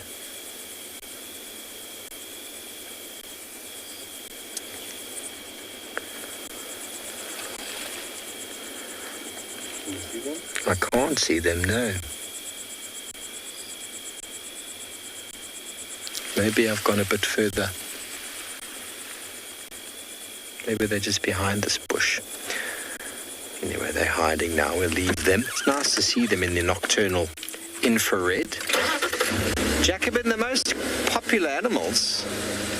Well, if I had to count and tell you the most popular, I mean, who doesn't like a leopard? Leopard and lion, well, the most commonly seen, I suppose, are hyenas. Lately, chameleons are all over the place, but we don't want to shine on them. Bronze-winged coursers and nightjars are very common, but probably the most in-your-face nocturnal animal out here is the Easter bunny. The scrub hare. We encounter so many of them, so many scrub hares. They come out at night with their very long ears. And it's actually quite nice to, when you get a few of them together, to film them in the infrared. They really are quite comical little fellows. But most popular is most definitely leopard. I mean, this area is just so common for leopard. But doesn't mean we find them all the time. Although we do find a lot of leopard.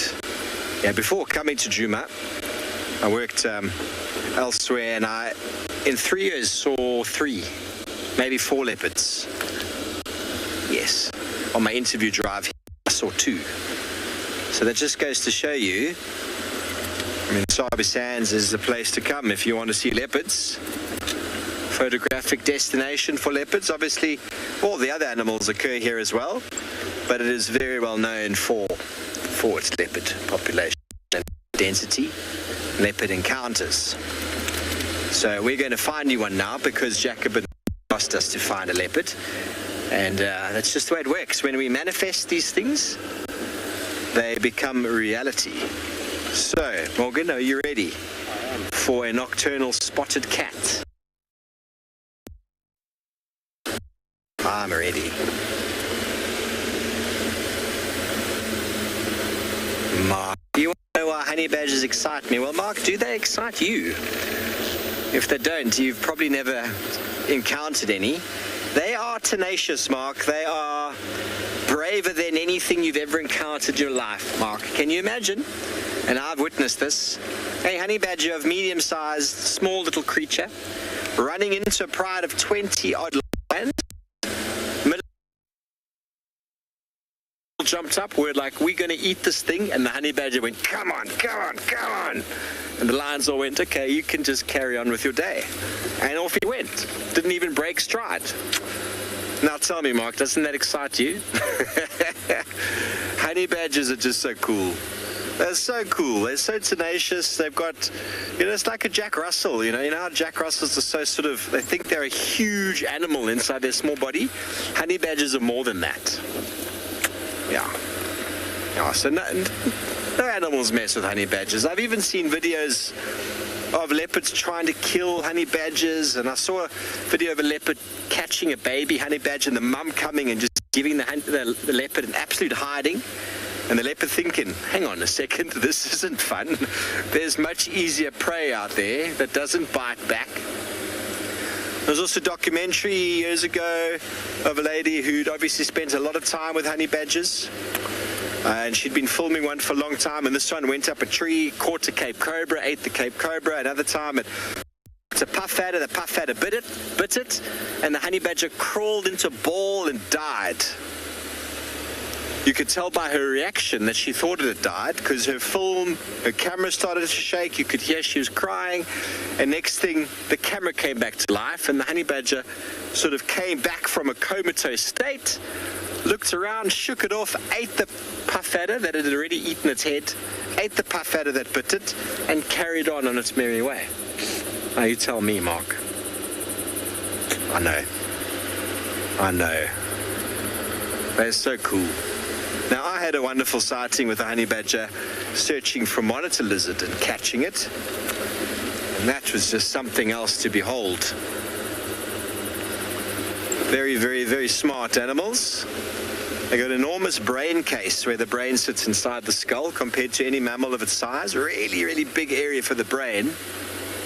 So they're very clever and good at figuring things out. And if you get a honey badger that becomes a problem, one that gets too habituated or hand-reared or whatever with people, that thing is going to be a problem, because it's going to get into your cupboards, your kitchen, your house. It's going to break in. It's going to do whatever it wants. And, you try to tell that thing not to do it. I like them. I like them a lot. Yes. Matthew, honey badgers are fearless. They are.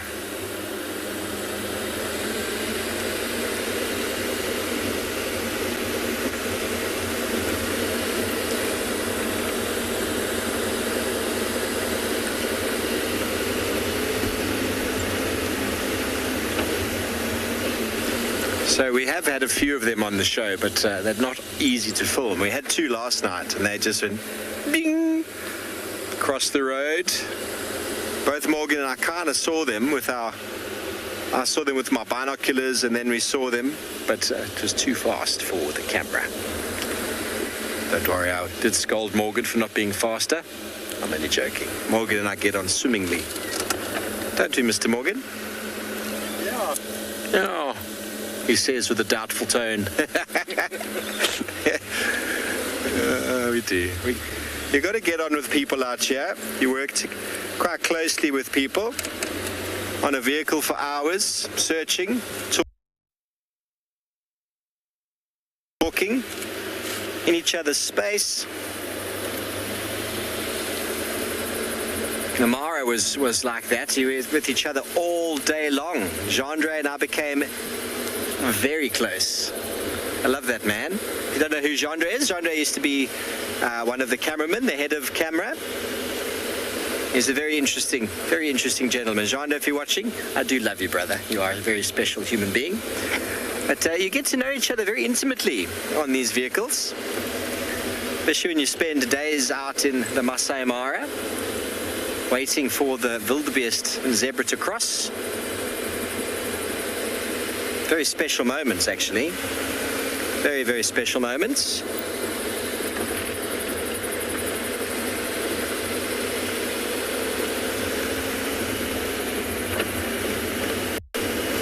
Okay, well, I cannot believe we haven't seen a single animal since you came to us. Not a single thing, apart from a bird that we weren't able to actually see.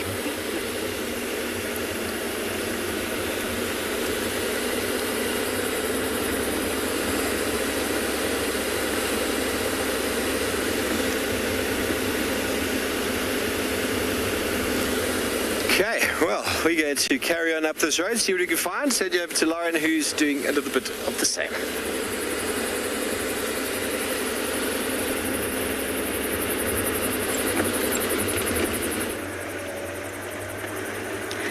Davy says he thoroughly enjoys his special moments with you too, Steve. And yes, we are bumbling in the dark. We found another chameleon, but we just thought we would let it be. It seems to be sleepy time for the chameleons. And when you think of the animal kingdom in comparison to how humans live, once that sun really goes down, the diurnal animals, that's it. And I mean, the sun goes down at about 6:15 here now, and we're plunged into darkness. That's it. It's time to rest, go to bed, sleep, until that sun comes up again. Whereas humans, some of us survive on, well, very, very little sleep. Not I, or Davy for that matter. I love my sleep.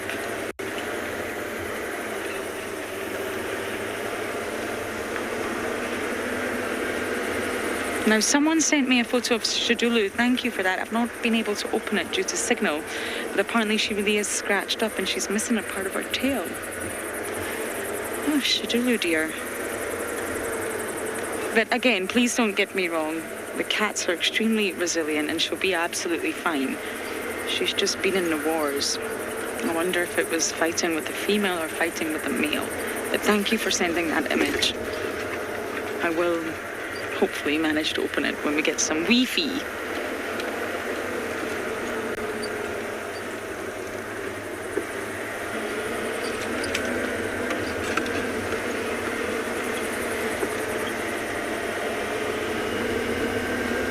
Oh, I only got half of that question, Elson. One more time, please.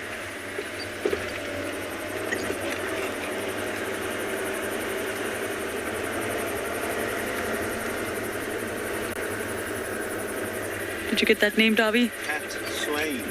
Cat Swain. Love it. Date Daytime, definitely daytime. I think we are diurnal animals ourselves at the end of the day, and I really do enjoy the colours of the bush. And although it gets very hot in that sort of midday window, I really do love a morning bumble. You wake up. I actually loved it when we went out before the sun came up because it was still dark, and you get that moment of the sun rising, and you can slowly start to check the landscape to see who's moved here in the night, who's crossed this path, who's went where, what's happened. I really love that. I love the sunrise safari. And then slowly but surely the sun gets higher in the sky, and you can just see everything around you changing and becoming more vibrant. I do enjoy nighttime bumbles. I've had a lot of incredible sightings at nighttime. I think Steve will agree that Steve and I did Christmas together. Davi, you were there as well. And we spent the entire day looking for the Nkuhumas. But we didn't realize that all the roads had been dragged. They'd been dragged so well that we didn't realize they had been dragged. And of course, all the track marks were gone. So we weren't able to see that the Nkuhumas had actually left the block. We thought they were still inside the block. So to cut a long story short, it was Christmas Eve, and we decided, let's go on a staff nighttime bumble. Have a jolly good glass of wine and a beer or whatever, and go on a bumble. And who did we find? Yes, the Nkuhumas. Not only did we find the entire pride, we drove up to them as they launched an attack and killed an impala. And it was one of the most intense, scary, loud moments I've had out here. Do you remember that, Davi? Never forget it. We could not believe it. We spent the whole day looking for the pride, and we found them on our little jolly night bumble. It was aggressive. I think it was Darkmane, actually, that was with them. He was very aggressive. Pardon? That's right, yes. Well remembered, Davi. There was elephants in the sighting. They were upset. The lions were getting very aggressive with one another, and I'll never forget, one of the females picked up 2 cubs in her mouth and swang them out the way. Swang's not a word. What's the word? Swung. It's getting to that time of night. And the cubs went flying. It was a very aggressive affair, and that was on Christmas Eve, and I'm sure Steve will remember that as well. So exciting things happen at night time, especially with the nocturnal predators. And we're very, very lucky that we have infrared, really. I don't believe in spotlighting animals. I don't like it. I don't think it's right to spotlight a diurnal animal or even a nocturnal animal. And that's why we are lucky that we can sit and view them and have absolutely no sort of artificial harsh light on them. Yes, we do have infrared on them, but we're not shining a spotlight in their eyes. We're very lucky that way that we have that too. Okay, I'm going to bumble on to quarantine, see if anything is lurking about there. You never know, we might get lucky.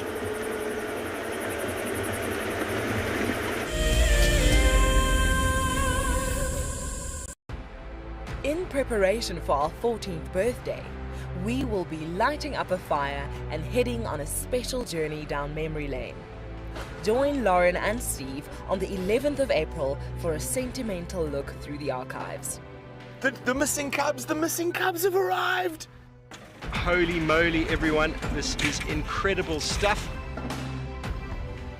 Oh my goodness, everyone. Oh, there's 2. Who better to have as special guests than the WildEarth co-founders Emily and Graham Wallington. They'll be answering questions about WildEarth's fascinating journey since its launch in 2007. Sign up to be a WildEarth explorer and join us straight after the sunset drive on the 11th of April for what promises to be a remarkable evening.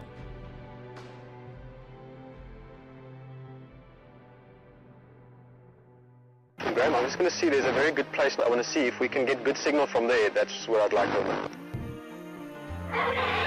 Welcome to dawn in the African bush.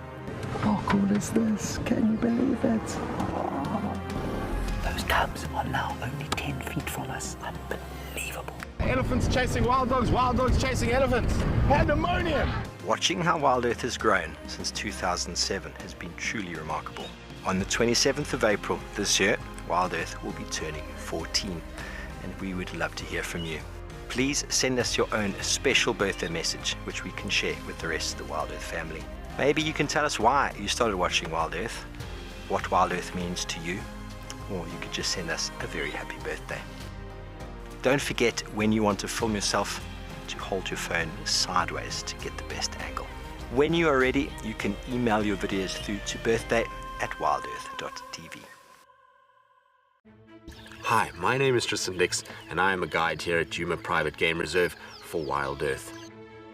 We love connecting you to the African bush, and we always look forward to all of your questions.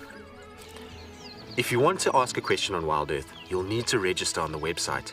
Once registered, go to our live safari page and submit a question below the live feed. Catch up with me on WildEarth.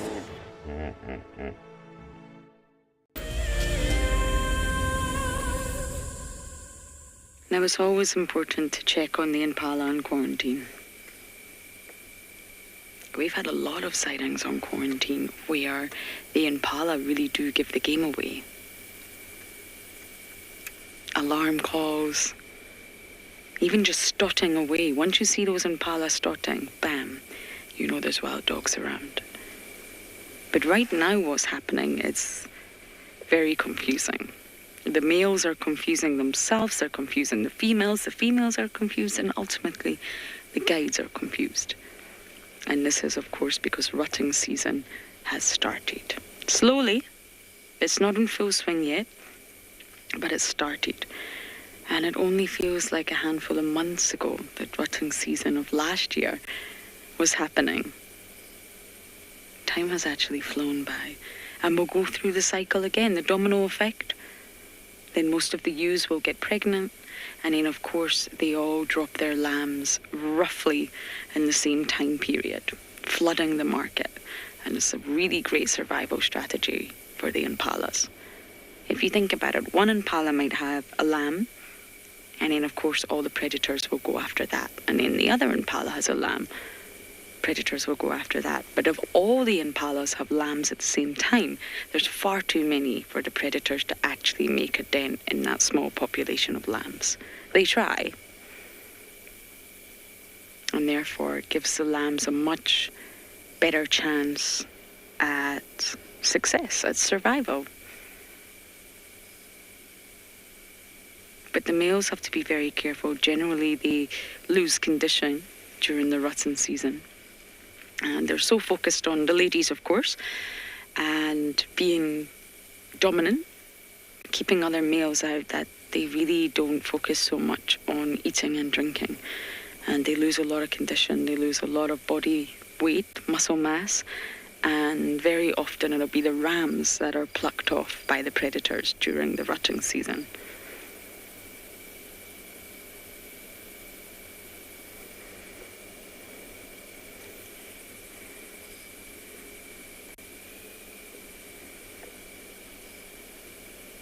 Quarantine's a safe place, it's a safe zone. Especially now that it's had a haircut.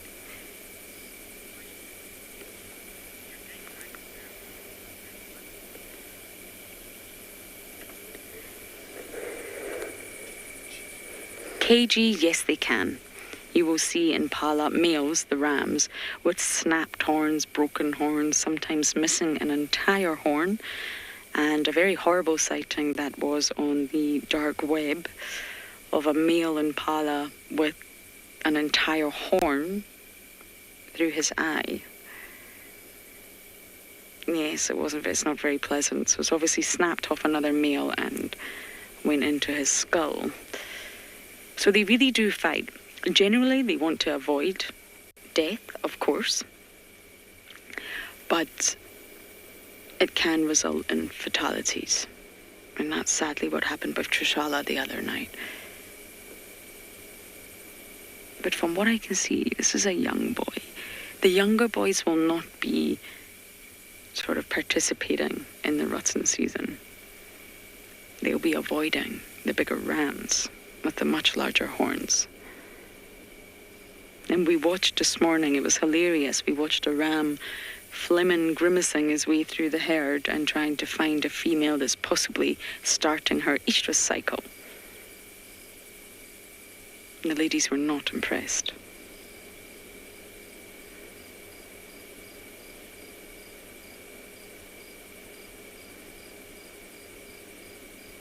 You see, these young boys are eating naturally, but they're listening to everything, constantly flaring open their nostrils to smell what's going on around them. They will be looking, they can see at night time, but they'll be relying on their ears. And of course their nostrils.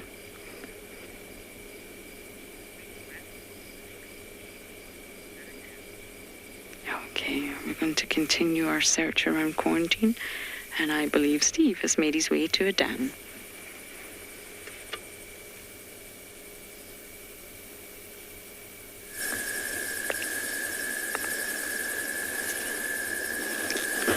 We have indeed.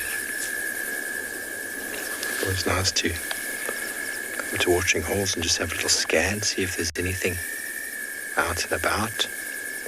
Nothing at the moment, so we're just going to sit and have just a little quiet moment with the sounds of the night.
Tom, I can hear an owl in the background, a southern white-faced owl, calling. Owls are out and about. Definitely findable, but you can never guarantee finding one. You find them at very random times. Sometimes you never know who finds who.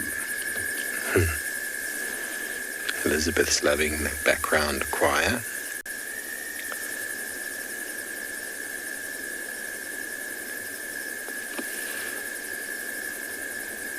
Never know what you might find at these watering holes, and as summer dwindles and the dry season takes over, we talk about it all the time. You're going to find more and more activity at these watering holes at night.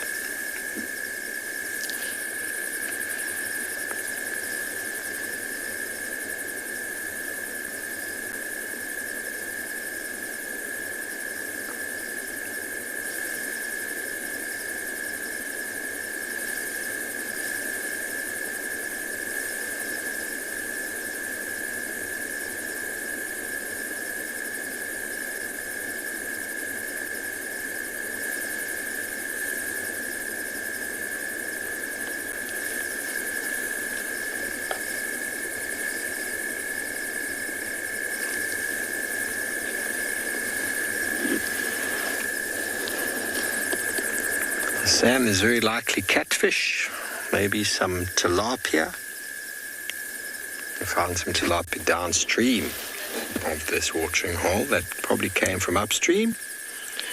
We found them in a little puddle. There was some tilapia. I'm not sure what else though. I mean, in some of the watering holes in and around these areas, there's potentially yellowfish. But I've never actually done a fishing survey to find out. We don't have any major rivers connected to these watering holes here up in the north. It's possible there are some introduced fish, but barbel always seem to turn up. Catfish.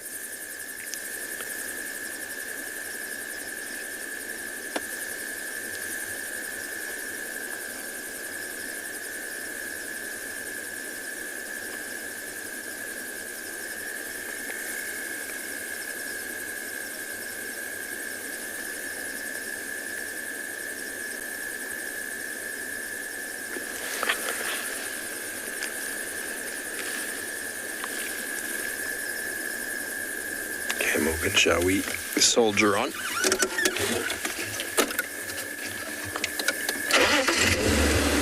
And to go back to the boundary.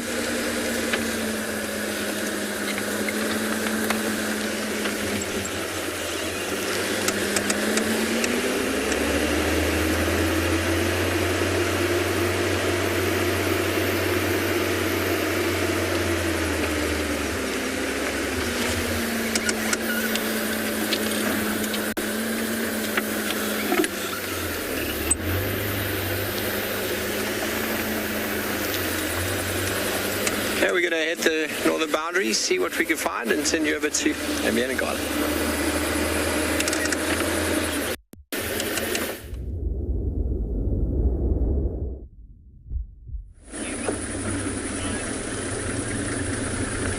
So we are driving along this road here, making our way towards where we left those three animals, the two roast males and that lioness.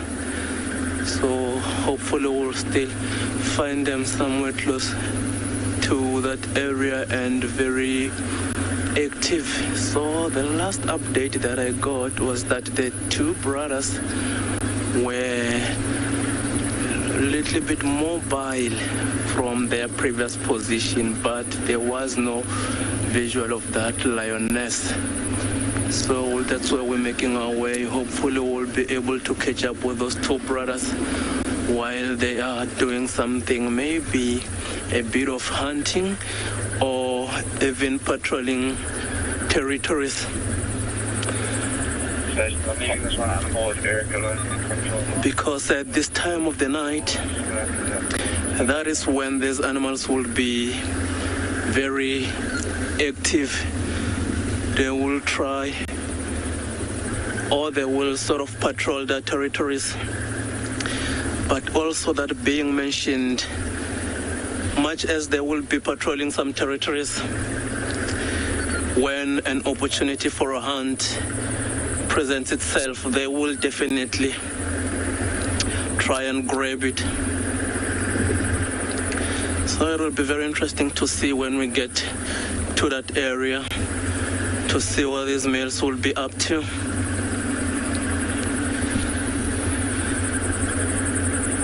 So it's not actually too far from where we are now.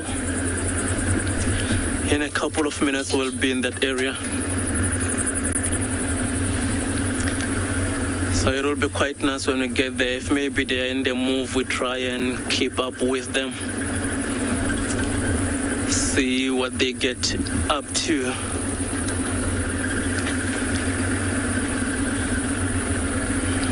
It's more cooler now than it was earlier. So that would actually work to their advantage. So they won't have to worry about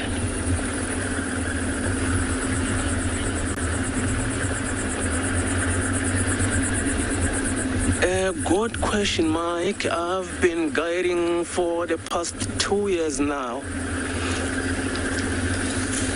and I am loving it.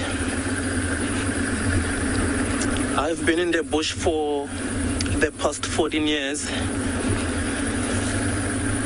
and 12 of those I was a butler, so I've been guiding for the past 2.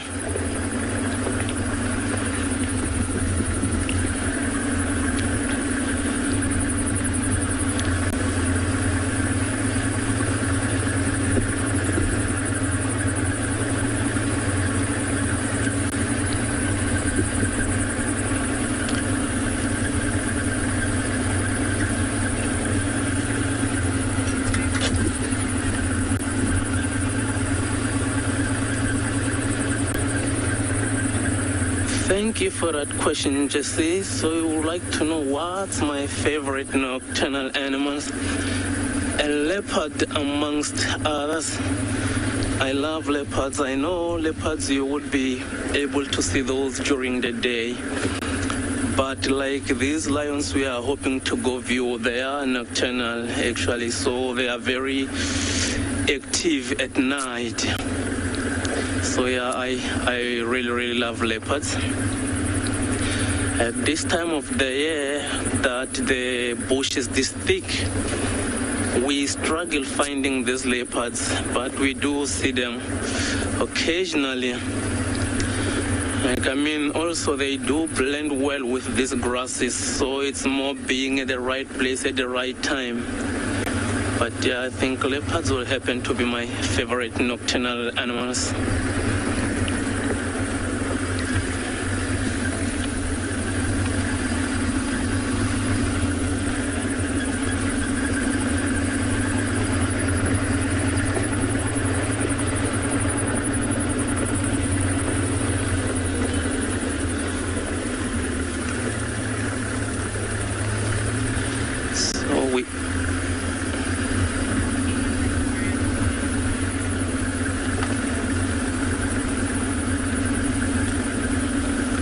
Sorry, can you repeat that question for me, Wesley?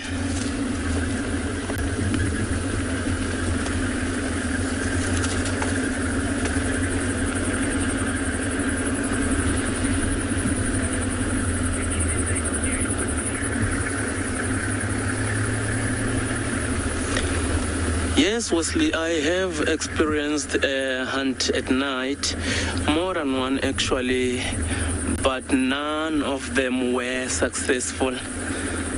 So there is this day that I experienced a leopard.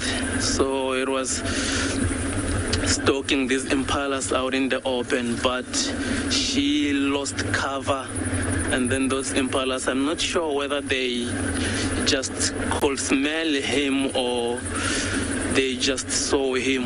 But yeah, that hunt wasn't successful.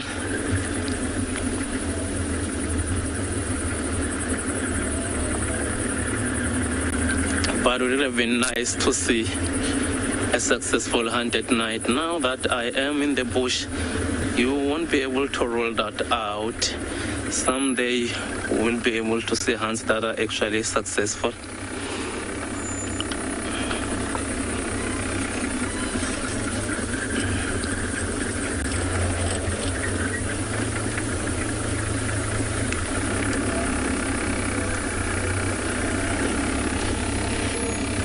Kempo.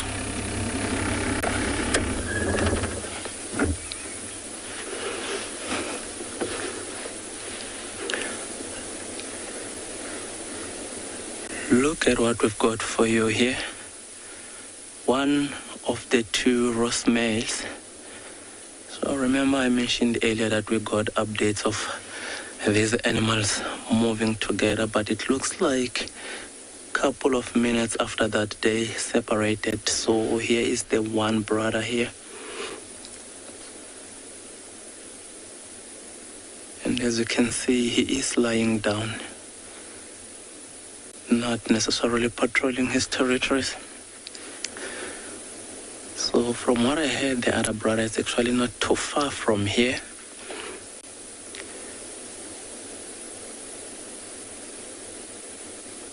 Isn't he just beautiful?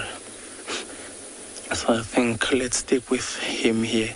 Now that he's separated to his brother, hopefully we will be able to hear them contact calling each other, which will be quite nice.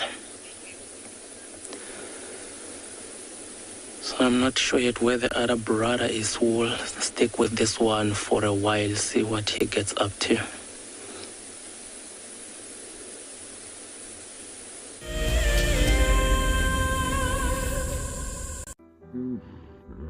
Nestled on the banks of one of the largest lakes in the Sabi sands lies an award-winning game lodge called Chitwa. Many of you will have been on safari here virtually with WildEarth, but now we are offering you the chance to see it for yourself in person. Sign up to be a WildEarth explorer before the end of April, and you and a friend could win 3 nights to this luxury lodge. In addition to the unforgettable safaris, you can unwind on the deck, relax in the pool, and even savor the various bush dining experiences. Chitwa's holistic approach to hospitality, with specific emphasis on conservation, will leave you with the very best memories of the African wild. WildEarth Explorers, it's in your nature.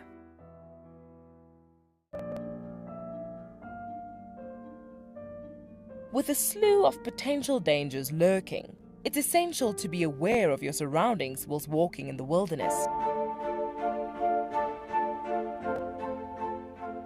20 yards away from one of the most endangered species. This is a big bull. What a moment, what a close encounter with an early bull. He's just over here now. He's moved completely away.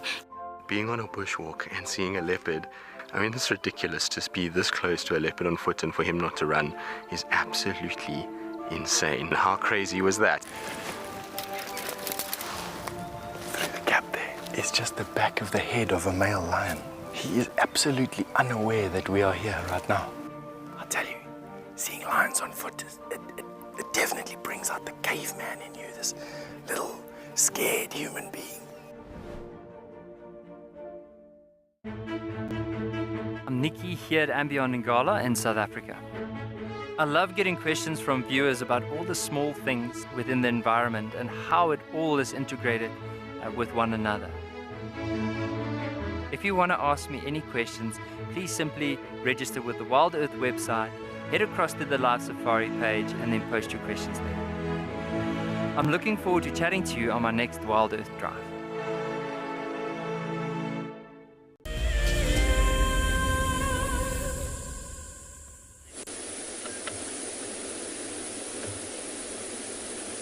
So you'll notice that male is still in that same spot, but time and again he's scanning around in all different directions.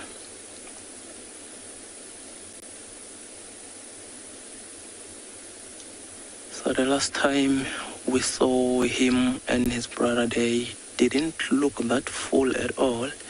So I'm not sure if they might have had something last night, and if not, they would be hungry like now. They would need to feed in a hand at least, or hoping that lioness that they had earlier had caught something that they might go and feed on, because should she catch something and then these two males hear audio of maybe an animal, they will quickly rush towards that direction where the sound is coming from. But now looks like it's just pretty content, just sitting there, and his brother is not too far actually from where we are.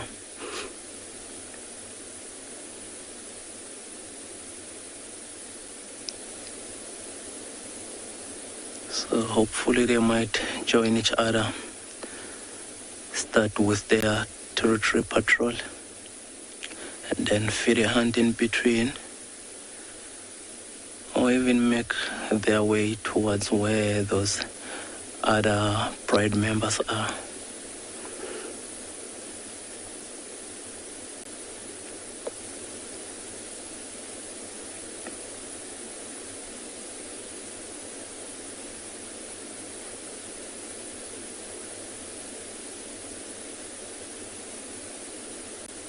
And also, if you notice how small those ears are, but these animals have got an incredible sense of listening. So they are able to pick up sounds from a good distance.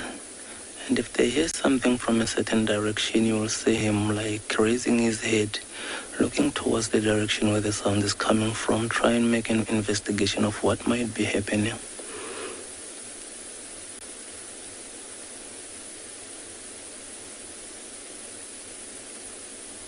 And most of the time, if he is alone like this, you will find that a brother, sometimes they will be very far, and then at a time like this, they will start contact calling each other.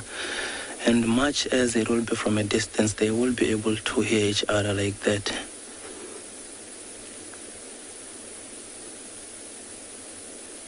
And what is quite interesting about that, this male lion here will be able to differentiate other sounds or other sounds made by other lions. He will know which sound is his brother's sound, contact calling him.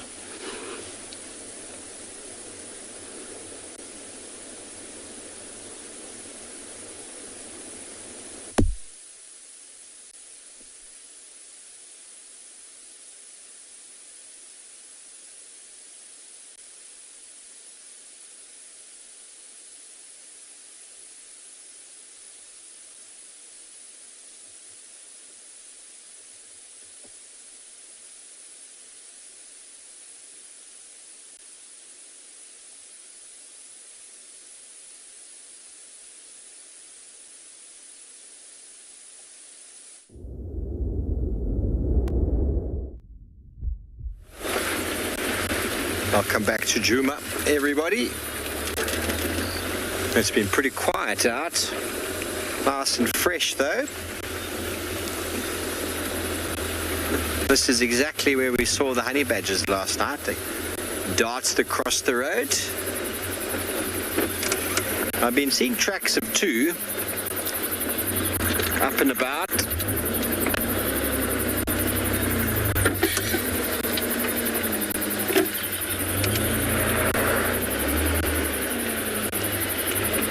But apart from briefly seeing them, they might be the same two I saw out of that termite, that rhino midden last year.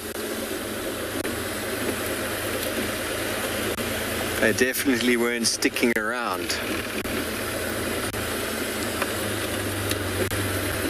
Right over here, actually, they went just like that.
just listen.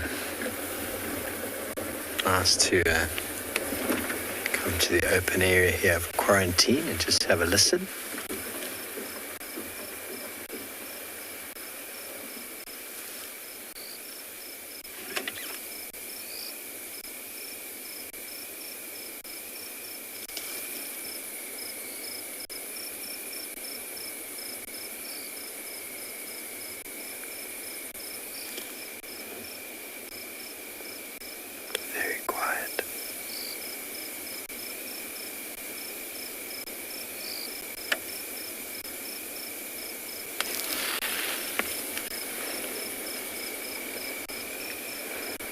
Okay, well, we're going to bumble on straight through the middle here. Before we do so, we're going to send you back over to andBeyond and Ngala.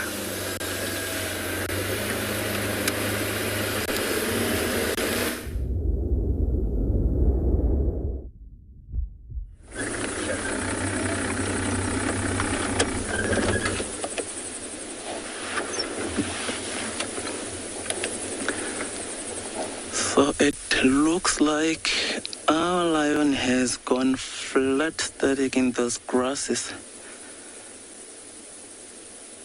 There he is.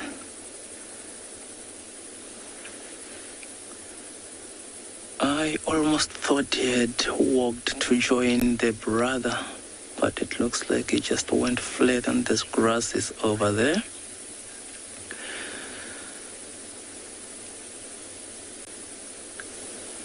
And it looks like maybe they'll just spend a few more minutes or even hours before they start continuing with what they do best at night, which is to patrol their territories as well as hunting. But it looks like he's conserving that bit of energy that he will need through the night. You can see the tail swishing time and again there.